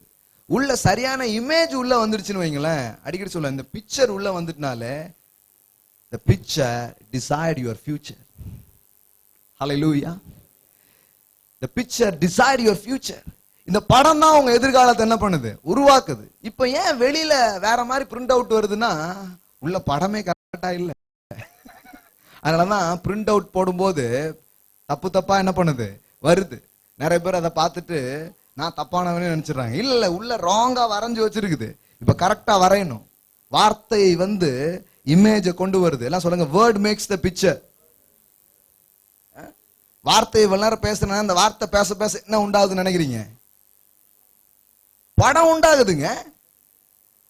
லட்டுன்னா என்ன தெரியும்? எழுத்து தெரியுமா? படம் தெரியுமா? படம் தான் தெரியும், எழுத்து தெரியாது. குதிரைன்னா என்ன தெரியும்? குதிரை தான் தெரியும். சிங்கம்னா சிங்கம் எழுத்து தெரியுமா? இல்ல, சிங்கம் தான் தெரியும். அப்போ தேவனுடைய வார்த்தை ஒவ்வொன்றும் என்னத்தை கொண்டு வருதுன்னா ஒரு படத்தை கொண்டு வருது, ஒரு இமேஜை கொண்டு வருது. அந்த இமேஜ் அந்த பிக்சர் உங்களுக்குள்ள வார்த்தையை நீங்க படிக்க படிக்க சில இமேஜஸ் நீங்க உங்களுக்குள்ள செட் பண்றீங்க. இந்த செங்கலை எடுத்து அடுக்கிற மாதிரி நீங்க யாரு, உங்களுக்கு என்ன கொடுக்கப்பட்டிருக்கிறது, உங்களால என்ன முடியுங்கிற சில நல்ல படத்தை உள்ள என்ன பண்றீங்க, பதிக்கிறீங்க, செட் பண்றீங்க. இது செட் பண்றதுக்கு தான் கொஞ்சம் டைம் எடுக்கும். ஆனா செட் ஆயிடுச்சுன்னா அப்புறம் எத்தனை பிரிண்ட் வேணாலும் போட்டுக்கலாம். ஹல்லேலூயா. எத்தனை பேர் புரியுதுங்க? நல்ல மனுஷன் தன் இருதயமாகிய பொக்கிஷ சாலையிலிருந்து நல்லவைகளை எடுத்து காட்டுகிறான். அப்ப முதல்ல இருதயத்தை பொக்கிஷ சாலையா மாத்தணும். எப்படி மாத்துறது? இப்படிதான் எடுத்து ஒவ்வொரு நாளும் வைக்கணும். இந்த தேவனுடைய வார்த்தை சொல்லுது, நான் இப்படியே இருக்கிறேன். உலகம் என்ன சொல்லுது, உங்க சூழல் என்ன சொல்லுது, அதெல்லாம் நீங்க கிடையாது. தேவன் என்ன சொல்லியிருக்கிறார், அதுதான் நானா இருக்கிறேன். ஆமென். ஹல்லேலூயா. எல்லாம் சொல்லுங்க, நான் பாக்கியவான், நான் ஆசீர்வதிக்கப்பட்டவன், நான் வாலாகாமல் தலையாவேன், கீழாகாமல் மேலாவேன், நான் கடன் வாங்காமல் அநேகருக்கு கடன் கொடுப்பேன், என் கை வாரி இறைக்கும். இப்போ வாங்கிக்கிட்டே இருக்குங்க, வாரி இறைக்கிற மாதிரி தெரியல. நான் தான் நிறைய இடத்துல வாங்கிக்கிட்டு இருக்கிறங்க மாதிரி இருக்கலாம். இப்ப படத்தை வேற மாதிரி செட் பண்ணும். உள்ள என்ன படம், நான் கொடுக்கிற மாதிரி பார்க்கணும். இப்ப வாங்குற மாதிரி இருக்கலாம், ஆனா படம் என்ன படம், உள்ள வாரி இறைக்கிற மாதிரி. இந்த படம் செட் ஆக நீங்க யாரோ உங்களுக்கு தரணுங்கிற நிலையில இருந்து நீங்க கொடுக்கிற நிலைக்கு நீங்க போக ஆரம்பிக்கிறீங்க. ஏமே செங்கல் மாதிரி தான் உள்ள செட் ஆகுது, உள்ள நீங்க வைக்கிறீங்க. இது உங்களுடைய வேலை. பாருங்க, பக்கத்துல பார்த்து, இது உங்க வேலை. இது நீங்க எவ்வளவு இதுல ஆழப்படுறீங்களோ, தீவிரப்படுறீங்களோ, அவ்வளவு சீக்கிரம் மேனிஃபெஸ்டேஷனை நீங்க பார்க்க ஆரம்பிக்க முடியும். ஆமென். ஆண்டவர் அப்படிதான் மாத்தி இருக்கிறார். ஆபிரகாம் அப்படிதான் மாத்தினாரு. ரொம்ப பெரிய ஆளா அப்படிதான் என்ன பண்ணாரு, ஆக்குனாரு. நீ அநேக ஜாதிகளுக்கு தகப்பன்னு நான் உன்ன சொல்லிட்டேன், அப்படியே சொல்லு அப்படின்ட்டு. அப்படியே எண்ணு. நீங்க பைபிள்ல பாருங்க, அவன் அப்படிதான் சொன்னான், அப்படிதான் எண்ணினான்னு வேதவசனம் சொல்லுது. படிச்சிருக்கீங்களா? ரோமர் 4ஆம் அதிகாரத்துல பாருங்க, லைட்டா காமிக்கிறேன் பாருங்க. ஏன்னா இன்னைக்கு எண்ணங்கள் பற்றி கொஞ்சம் பேசுனதுனால காமிச்சிடறேன் பாருங்க உங்களுக்கு. ரோமர் 4:17, அநேக ஜாதிகளுக்கு உன்னை ஏற்படுத்தினேன். எல்லாம் சொல்லுங்க, ஏற்படுத்தினேன். அதாவது ஆண்டவர் என்ன சொல்றாருன்னா, நீங்க ஆதியாகமத்துல இத சொன்னதை இங்க கோட் பண்றாரு. அங்க என்ன வருதுன்னா, I have made thee the father of many nation. நான் உன்னை தகப்பனா ஏற்படுத்திட்டேன். நான் சொல்லிட்டேன், நீ அநேக ஜாதிகளுக்கு தகப்பன்னு நான் என்ன பண்ணிட்டேன், டிக்ளேர் பண்ணிட்டேன், ஏற்படுத்தினேன் என்று எழுதியிருக்கிறபடி அவன் தான் விசுவாசித்தவராம் மரித்தோரை உயிர்ப்பித்து இல்லாதவைகளை இருக்கிறவை போல் அழைக்கிறவமா இருக்கிற தேவனுக்கு முன்பாக நாம் எல்லாருக்கும் நான் உன் சந்ததி இவ்வளவா இருக்கும் என்று சொல்லப்பட்டபடியே தாம் அநேக ஜாதிகளுக்கு தகப்பனாவதை நம்புகிறதற்கு அதை நம்பிக்கையோட சுவாசித்தான். அவன் விசுவாசத்தில் அவன் ஏறக்குறைய 100 வயது உள்ளவனா இருக்கும் போது தன் சரீரம் செத்து போனதையும் சாராளுடைய கர்ப்பம் செத்து போனதையும் எல்லாம் சொல்லுங்க, என்னாது இருந்தான். பாருங்க என்ன சொல்லிருப்பாருங்க, செத்து போன சரீரம், செத்து போன கர்ப்பம், இதெல்லாம் எண்ணிட்டுல. நீங்க எதை மெடிடேட் பண்றீங்களோ அதுதான் மேனிஃபெஸ்ட் ஆகும். உங்க மெடிடேஷன்ஸ்ல இருந்து தான் மேனிஃபெஸ்டேஷன் வருது. Wrong meditation brings wrong manifestations. நீங்க தவறான ஒரு விஷயத்த உள்ள மெடிடேஷனா பிரதர், அது எப்படி பண்ணும் பிரதர், மெடிடேஷன்ஸ்லாம் எனக்கு தெரியாத அப்படின்னீங்கன்னா, இப்ப தெரியுதா தெரியலான்னு கண்டுபிடிச்சிடலாம் பாருங்க. யாருக்கெல்லாம் கவலைப்பட தெரியும், கவலைப்பட தெரியுதுன்னா உங்களுக்கு மெடிடேட் பண்ண தெரியுதுன்னு அர்த்தம்.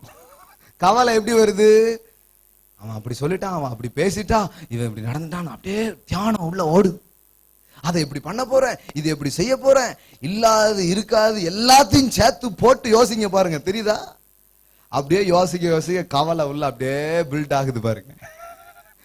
அப்போ உங்களுக்கு கவலைப்பட தெரியும்னா உங்களுக்கு நல்ல தியானம் பண்ண தெரியும்னு அர்த்தம். அல்லேலூயா. கடவுள் கொடுத்த எபிலிட்டி இப்ப தப்பான இடத்துல என்ன பண்ணிட்டு இருக்குது, யூஸ் ஆயிட்டு இருக்குது. இப்ப கரெக்டான இடத்துக்கு திருப்பணும். எல்லாம் சொல்லுங்க, அவன் என்னாது இருந்தான். ஏன் இதெல்லாம் வேதவசனத்துல சொல்லி இருக்குது? ஏன்னா பைபிள் சைக்காலஜி புக்கா? எண்ணங்கள் பத்தி எல்லாம் பேசுத. எண்ணங்களை பத்தி சைக்காலஜி பேசுறதுக்கு முன்னாடி வேதம் பேசி இருக்குதுங்க. அல்லேலூயா.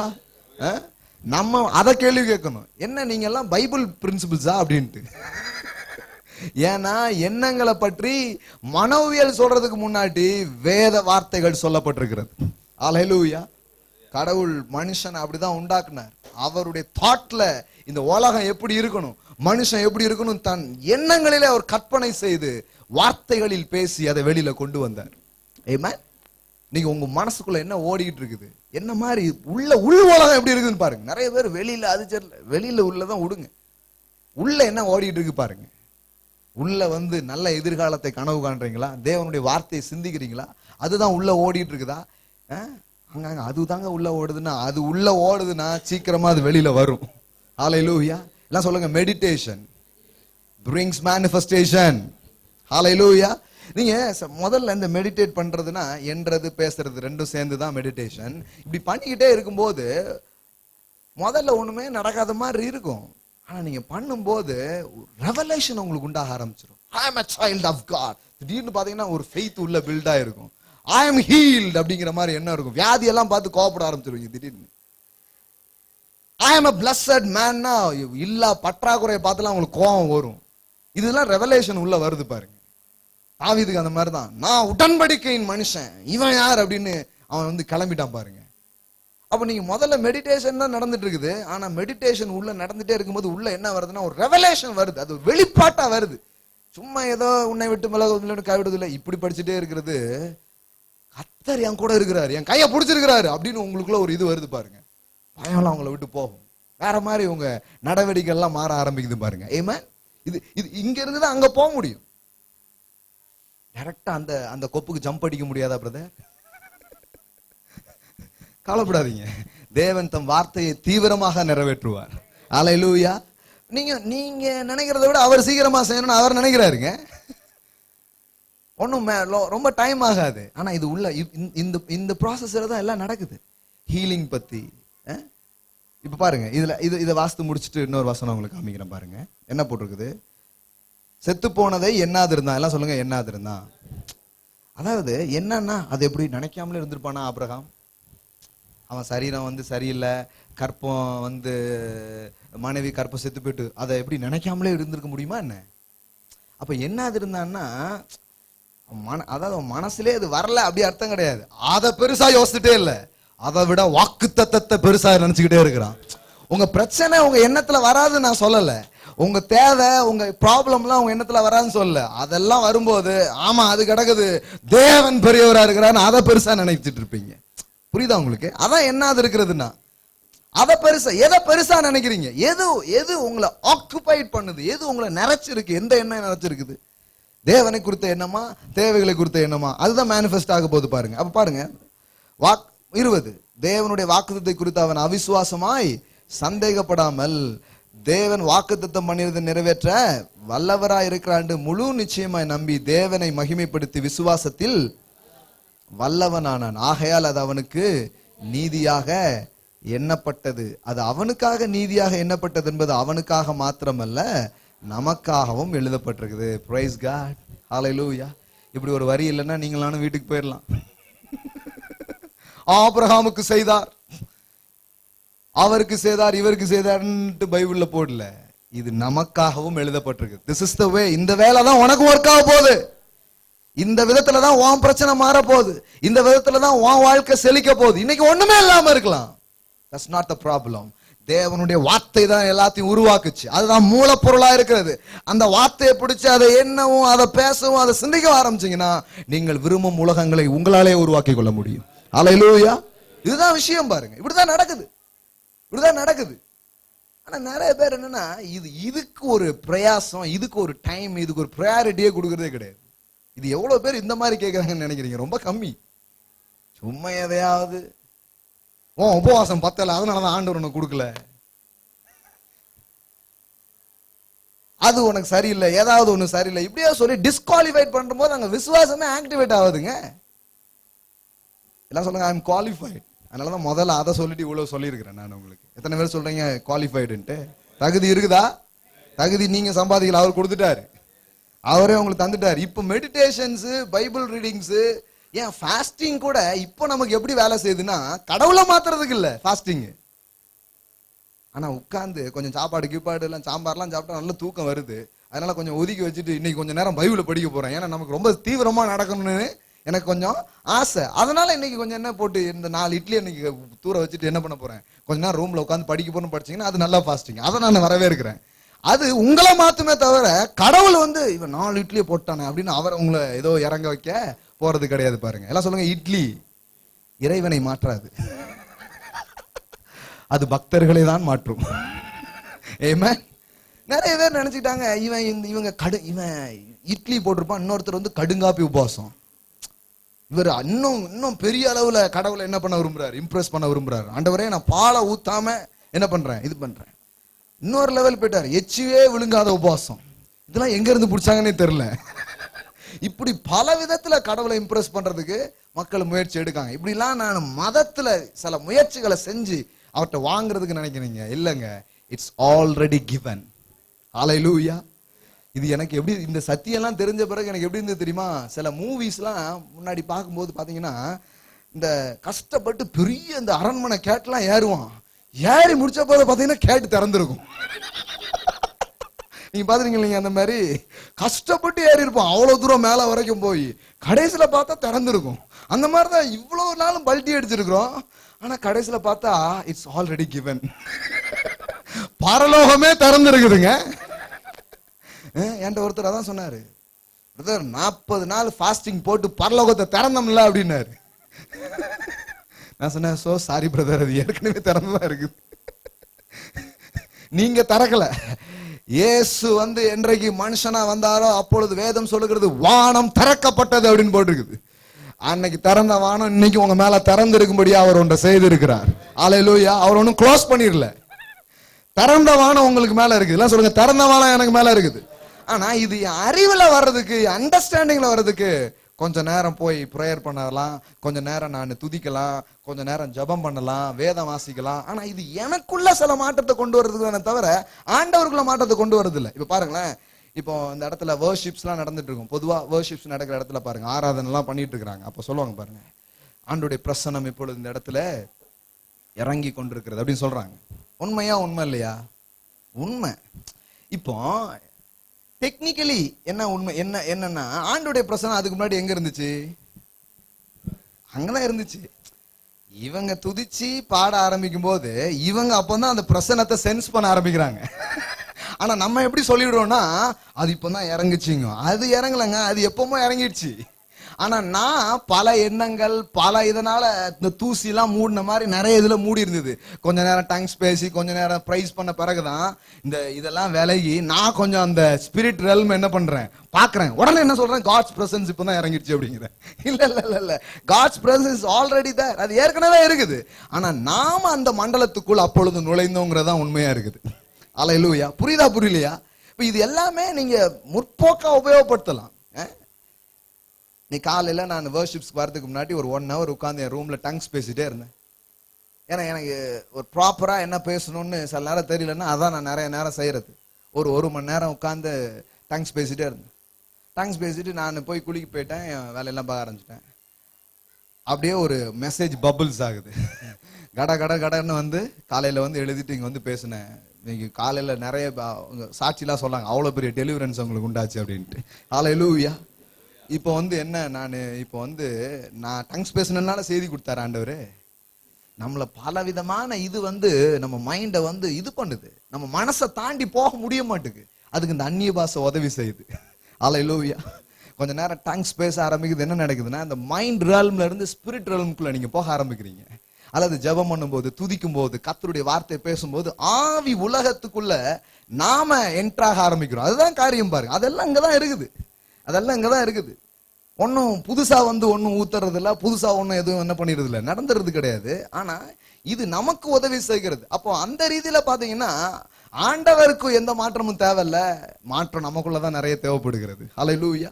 எல்லாம் சொல்லுங்க, ஜெபம், துதி, உபவாசம் எது வேணாலும் எடுத்துக்கோங்க, அது உங்களை தான் மாத்துது, அது ஆண்டவரை மாத்துறது கிடையாது. ஆமென். சில என்ன நினைக்கிறாங்கன்னா அவர் தரமாட்டான்னு இருக்காரு, இந்த அப்பாட்ட பென்சில் கேட்கிற பிள்ளை மாதிரி வேணும் வேணும் வேணும்னு கேட்டுட்டு கடைசியில தொந்தரவு தாக்காம போ அப்படின்னு போட்டுருவாரு. அந்த மாதிரி அது வாங்கிட்டு போவோம் பாருங்க. அந்த மாதிரி தான் நிறைய பேர் ஆண்டவர் வந்து வாங்கிடுவியா வாங்கிடுவியா வாங்கிடுவியா அப்படியே நிற்கிறாரு நினைக்கிறாங்க. கடைசியில இவன் தொந்தரவு தாங்க முடியுமா, அந்த போ அப்படின்னு அவர் கொடுத்துடுறாரு போல. வாங்கிட்ட பிரதர் உபவாசம் இருந்து. இப்போ துதியும் கடமும் ஆண்டவருக்கே கிடையாது, உபவாசத்துக்கே. இன்னும் சொல்ல போனா அவருக்கே. ஏன்னா வாங்கினது யாரு? ஆண்டவரே ஜெயிச்சிட்டார்ல. அவரு தரமாண்டவன் நினைச்சு அவரே மாத்திருக்காருன்னா எவ்வளவு பெரிய சாம்பியன் பாருங்க அவரு. ஆனா வேதவசனம் சொல்லுது, நான் கர்த்தர், நான் மாறாதவர். எதுல மாறாதவரா இருக்கு தெரியுமா? உங்களுக்கு தந்தே திருவங்கிறதுல மாறாதவரா இருக்கிறாரு. சில தரமாட்டாங்கிற எண்ணத்துல இருக்கிறாரு நினைக்கிறாங்க. தருந்தே திருவன், உன வாழ வச்சே திருவன் மாறாதவர் இருக்கிறார். அவரை போய் மாத்த ட்ரை பண்ணீங்க. அவர் யாருன்னு புரிஞ்சுக்கிறதுல நமக்குள்ளே சில மாற்றங்கள் என்ன பண்ணுகிறது, தேவைப்படுகிறது பாருங்க. ஆமென். இப்ப அதான் விஷயம் பாருங்க. அப்போ இந்த என்ன எனக்காகவும் எழுதப்பட்டிருக்குது. இது எல்லாம் பாருங்க, இதெல்லாம் நாம இந்த ஒரு பிரயாசத்துல ஒரு முயற்சியில ஈடுபடுறோம்னா வசனத்துல ஏன் ஈடுபடுறோம், ஏன் இதை கேட்கிறோம்? சிலர் எடுத்துட்டு போய் வீட்டுல எல்லாம் அந்த டிவிடி இந்த கேசட்ஸ் எல்லாம் எடுத்து மொபைல் எல்லாம் ஏத்தி ஏன் திருப்பி திருப்பி கேட்கறாங்க? ஏன் அந்த மாதிரி பழக்கம்லாம் இங்க செய்யறாங்க மக்கள்? ஞாயிற்றுக்கிழமை ஏதோ வந்தோம் ஒரு பசங்க கேட்டோம் போனோம் அப்படிலாம் இல்ல, சிடி எல்லாம் எடுத்து எடுத்து மக்கள் போட்டு கேட்கறாங்கன்னா ஏன்னா இது கேட்க கேட்க கேட்க உள்ள ஒரு மறுரூபம் வருது, உள்ள ஒரு சரியான இமேஜ் உள்ள வந்து என்ன ஆகுது, செட் ஆகுது. உள்ள இது செட் ஆன பிறகு வாழ்க்கையே மாறி இருக்குது. அல்லேலூயா. சும்மா ஏதோ எனக்கு வயிற்று வலி போச்சு, இந்த கையில சுளுக்கு போச்சு அப்படி கிடையாது. லைஃபே சேஞ்ச் ஆயிடுதுங்க. அல்லேலூயா. எல்லாம் சொல்லுங்க, லைஃப் சேஞ்சிங். ஆமென். அதுதான் நடந்துட்டு இருக்குது, அதுதான் போயிட்டு இருக்குது. இப்ப இங்க மட்டும் இல்ல, இப்ப டிவில எல்லாம் பாக்குறவங்களுக்கு எல்லாம் அது நடக்குது, போற இடத்துல எல்லாம் அது நடக்குது.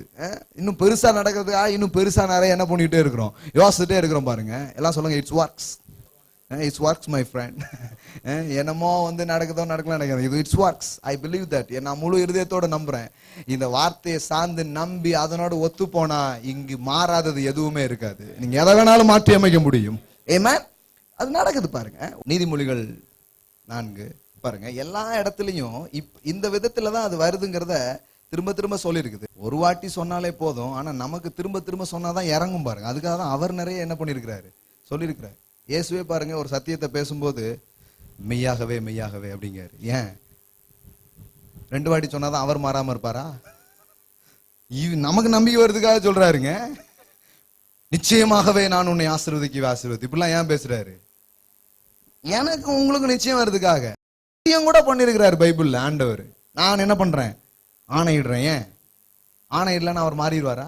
அவர் பேசுறதே ஆணைதான், அது தெரியுமா உங்களுக்கு? அவர் வேர்ட்ல இருந்து வந்துட்டாலே அது ட்ரூத் தான், அது மாறவே மாறாது. ஆனா சத்தியம் பண்றாரு. ஏன்னா கேட்கிற நமக்கு நம்பிக்கை வர்றதுக்காக சத்தியம் பண்றாரு. இந்த ஆண்டவர் நிறைய நேரம் நம்ம மாறதுக்காக அவர் நம்மள மாதிரியே மாறுறாரு. நம்ம மாற்றத்துல அவர் எப்படி இருக்கிறாரு பாருங்க. எத்தனை பேர் புரிஞ்சிச்சுன்னு தெரியல, புரியுதா புரியலையா? நம்ம லாங்குவேஜ் எல்லாம் பேசுறாரு, நம்மள மாதிரியே இருக்காரு அவரு. பவுல் சொல்றாரு, நான் சில நேரத்துல ரொம்ப மாம்சத்துல இது பண்றேன், ஏன்னா பாவம் உங்களுக்கு அப்பதான் புரியுது அப்படிங்கிறாரு. அதனால நம்மள மாதிரியே பேசுறாரு. இன்னும் கடவுள் ஏன் சத்தியம் பண்ணணும்? நீங்க யோசித்து பார்த்துருக்கீங்களா?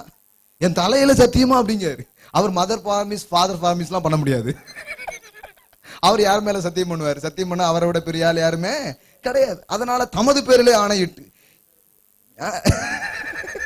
தான் தலையில கை வச்சு, ஆபிரகாமே பார்த்துக்கோடா, என் தலை மேல சத்தியமா சொல்றேன்டா அவனுக்கு குழந்தை பிறகுண்டா, என் தலை மேல சத்தியமா சொல்றேன்னா அவன் வாழ்க்கை நல்லா உண்டா. இப்படி உங்களுக்கு புரியுதா? இப்படிலாம் அவர் பேசிருக்கிறாருன்னா இந்த தேவன் எவ்வளவு நல்ல தேவனா இருக்கிறாரு பாரு. உங்களுக்கு புரியுதா? அவருடைய இருதயம் உங்களுக்கு, அவருடைய ஹார்ட் உங்களுக்கு புரியுதா? நம்மனா நம்பாடாப்பா, இவனுக்கு எப்படியாவது நம்பி இவ்வளவு ஏன் வேலை செய்யறாரு, இந்தா போ வச்சுக்கோ இப்படி கொடுத்துடலாமே, அப்படி கிடையாது.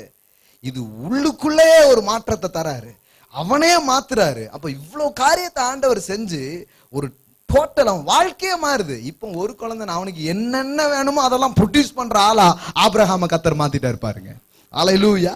இது எப்படி தெரியுமா, நீங்க ஏதோ அப்பப்போ ஏதோ ஒண்ணு வேணுங்கிறது இல்ல. இந்த சேஞ்சுங்கிறது எப்படின்னா, அதுக்கப்புறம் என்ன ஆயிடும், உங்க இருதயம் உங்க மனதெல்லாம் நீங்க என்ன விரும்புறீங்களோ யோசிக்கிறீங்களோ அதையெல்லாம் உண்டு பண்ணுகிற பிறப்பிக்கிற ஒரு ஆளா நீங்க மாறிடுவீங்க. அல்லேலூயா. அப்படியே உங்களை ஃபுல்லாவே அப்படி ஆயிடுது பாருங்க. நீதிமொழிகள் 4:20 பாருங்க. என் மகனே என் வார்த்தைகளை கவனி, என் வசனங்களுக்கு உன் செவியை. இதுல பாருங்க வேற என்ன சொல்லிருக்கு பாருங்க, வேற ஒண்ணும் பெருசா சொல்ல. இதை கவனி, சும்மா ஏதோ கடகடன்னு போவாத, கொஞ்சம் என்ன பண்ணு, கவனி. உன் செவியில இது போகட்டும். அவைகள் உன் கண்களை விட்டு, அவைகள் உன் இருதயத்துக்குள்ளே காத்துக்கொள். இப்படி காது வழியா போகுது, கண் வழியா போகுது, எப்படியோ இருதயத்துக்குள்ள என்ன பண்ணிடுது, போயிடுது. போன உடனே என்ன நடக்குது, 22 பாருங்க. அவைகளை கண்டுபிடிக்கிறவர்களுக்கு, அவைகள் எல்லாம் சொல்லுங்க, கண்டுபிடிக்கிறவர்களுக்கு. இதான் ரெவலேஷன் பாருங்க. உள்ள போகிறீங்க, உள்ள போகும்போது சில கண்டுபிடிப்பாளர்கள் மாதிரி சில விஷயத்தை ஃபைன் பண்றீங்க. இப்படி சொல்லிருக்கா, இப்படி போட்டிருக்கா, உங்களுக்கே உங்க ஸ்பிரிட்குள்ள ஒண்ணு நடக்குது பாருங்க. அப்படியே ஜம்ப் ஆகும் உங்க ஸ்பிரிட் அந்த ரெவலேஷன் வர ஆரம்பிக்கும் போது. சில நேரம் இங்க படிச்சுட்டு நாங்க தனியா போய் நான் கூச்சிட்டு இருப்பேன், யாருமே இருக்க மாட்டாங்க.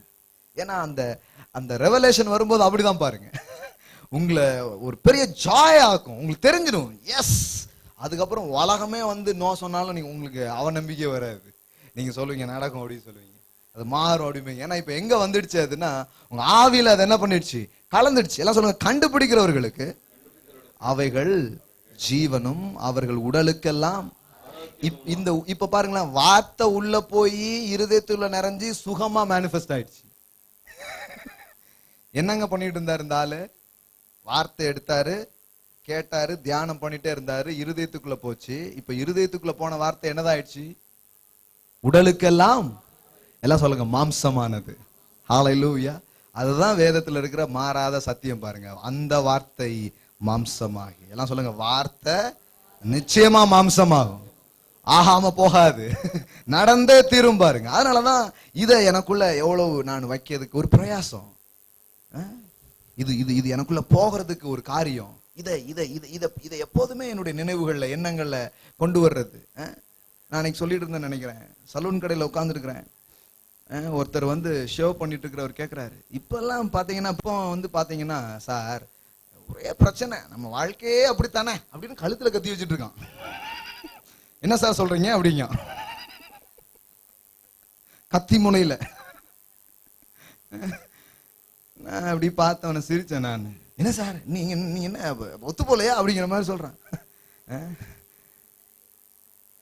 பாருங்க, நம்ம கூட இந்த சம்பாஷிக்கிற ஆட்கள் எல்லாருமே அவங்க கூட ஜாயிண்ட் ஆகிறதே இருப்பாங்க. அப்புறம் இந்தியாவே கடன்ல தான் இருக்காம. ஐயா என்ன சொல்றாரு உங்களுக்கு புரியுதா? பணக்காரனுக்கு அழகே கடன் வாங்குறதானப்பா. என்ன இவர் கடன் வாங்குற அனாயிண்டிங்ல வராரு. இதுவும் ஒரு அனாயிண்டிங் தான். உங்களை தொத்திக்காம பாருங்க, ஒரு அபிஷேகத்தோட அவர் வருகிறார்கள். உங்க அபிஷேகம் மட்டும் கொஞ்சம் டல்லா இருந்துச்சுன்னா புடிச்சுக்கிடும். அவன் இவன் எல்லாருமே வாங்கியிருக்காங்களாமே, பெரிய மனுஷனுக்கு அழகே அப்படிலாம் இருக்கிறது தானே. இப்படி பல பேர் பல அனாயிண்டிங்களோட என்ன பண்ணுவாங்க, வருவாங்க. ஆனா உங்களுக்குள்ள என்ன நிறைஞ்சிருக்குன்னு பார்க்கணும். நீங்க சொல்லணும், இது கிடையாது, திஸ் இஸ் நாட் தி வே. இன்னைக்கு கடன் வாங்குற நிலையில இருக்கலாம், ஆனா அப்போ கூட நீங்க சொல்ல வேண்டியது என்னன்னா, இந்த முத்தூட்ல இருந்து, மணப்புறம் கோல்டுல இருந்து கர்த்தர் என்னை விடுதலை ஆக்குவார், கர்த்தர் என் வாழ்க்கையை மாத்துவாரு, என் பணம் இப்படி வட்டிக்கே போவாது, என் பொருளை நான் திருப்புவேன். தாவீதுக்கு சொன்ன மாதிரி எல்லாத்தையும் திருப்பிக்குவேன்னு சொன்னாரா, திருப்பிப்பேன். வட்டிக்காரனுக்கு என் காசு போகாது, என் கைகளின் பிரயாசத்தை நான் சாப்பிடுவேன், எனக்கு பாக்கியமும் நன்மையும் உண்டாயிருக்கும். ஆமென். இதுதான் விஷயம். கவலை ஏதுடா தங்கம், கண்ணா தங்கம் இருக்குதே கண்ணா, அந்த விளம்பரம் எல்லாம் போடுவாங்க பாருங்க. எப்படியாவது வா கடைக்கு வா வச்சிரு, உடனே கவலைன்னு இவங்க தூக்கிட்டு போயிருது. ஏன்னா அவன் சொன்னதெல்லாம் உள்ள அவன் ஒரு மெடிடேஷனுக்கு கிளப்பி விட்டு இருக்கான் உள்ள. எல்லாமே இந்த விளம்பரம் போல என்ன ஆகுதுன்னு நினைக்கிறீங்க? இலவசம் எதையாவது சொல்லி உள்ளுக்குள்ள பல இதை என்ன பண்றாங்க. அப்ப பாருங்க, ஒவ்வொரு நாளும் நாம எதையோ தியானிச்சுட்டு தான் இருக்கிறோம், எதையோ பேசிக்கிட்டே தான் இருக்கிறோம். அது இவ்வளவு நாள் பண்ணதுக்கு பதிலா கர்த்தருடைய வார்த்தையோட ஒத்து போகிற தியானமா பேச்சா இருந்ததுன்னா இதுல இருக்கிற வாழ்க்கை மேனிஃபெஸ்ட் ஆக ஆரம்பிக்கும். ஹல்லேலூயா. எத்தனை பேர் சாத்தியம்னு நினைக்கிறீங்க? சுலபமா போயிடலாமா? இந்த வழியில மாற்றத்தை கண்டுபிடிக்க முடியுமா? முடியும். பாருங்க உடலுக்கெல்லாம் ஆரோக்கியம் போட்டு எல்லாம் சொல்லுங்க. உடலுக்கெல்லாம் ஆரோக்கியம், செழிப்பா இருக்கலாம், ஆரோக்கியமா இருக்கலாம், எதுவா இருக்கலாம். இந்த விதத்துலதான் அதை கொண்டு வர முடியும் பாருங்க. அதனால இதுல உட்காருங்க, தினம் உட்காந்து படிக்க, முதல்ல ரீட் பண்ணுங்க. அதுக்கப்புறம் அதுல இருந்து உங்களுக்கு அந்த நாளுக்கு ஒரு தியானத்தை எடுத்துட்டு போங்க. உங்க வாழ்க்கை, உங்க வேலை, நீங்க செய்யற எல்லா விஷயத்திலையும் அதை நீங்க இது பண்ணுங்க. உங்க மனசுல அதை கொண்டு வாங்க. பல எதிரான கருத்துக்களும் சிந்தனைகளும் வரும்போது இத மேலாக்குங்க. அப்படி கிடையாது, இதுதான் மேலோங்குங்க. ஏன்னா அந்த மாதிரிலாம் வரும், பறவைகள்லாம் வரும் கொத்திட்டு போறதுக்கு. நீங்க உணராது இருந்தீங்கன்னா இதை எடுத்துட்டு போயிடும். போன வாரம் என்ன கேட்டோம் நம்ம ஞாபகமே இருக்காது. சிலர்லாம் உட்காந்து எழுதுறாங்களே. இப்ப சில பேர்லாம் நாங்கெல்லாம் எழுத தேவையில்லை பிரதர், ஏன்னா ஞாபகம் வச்சுக்கிறதானே எழுதணும்.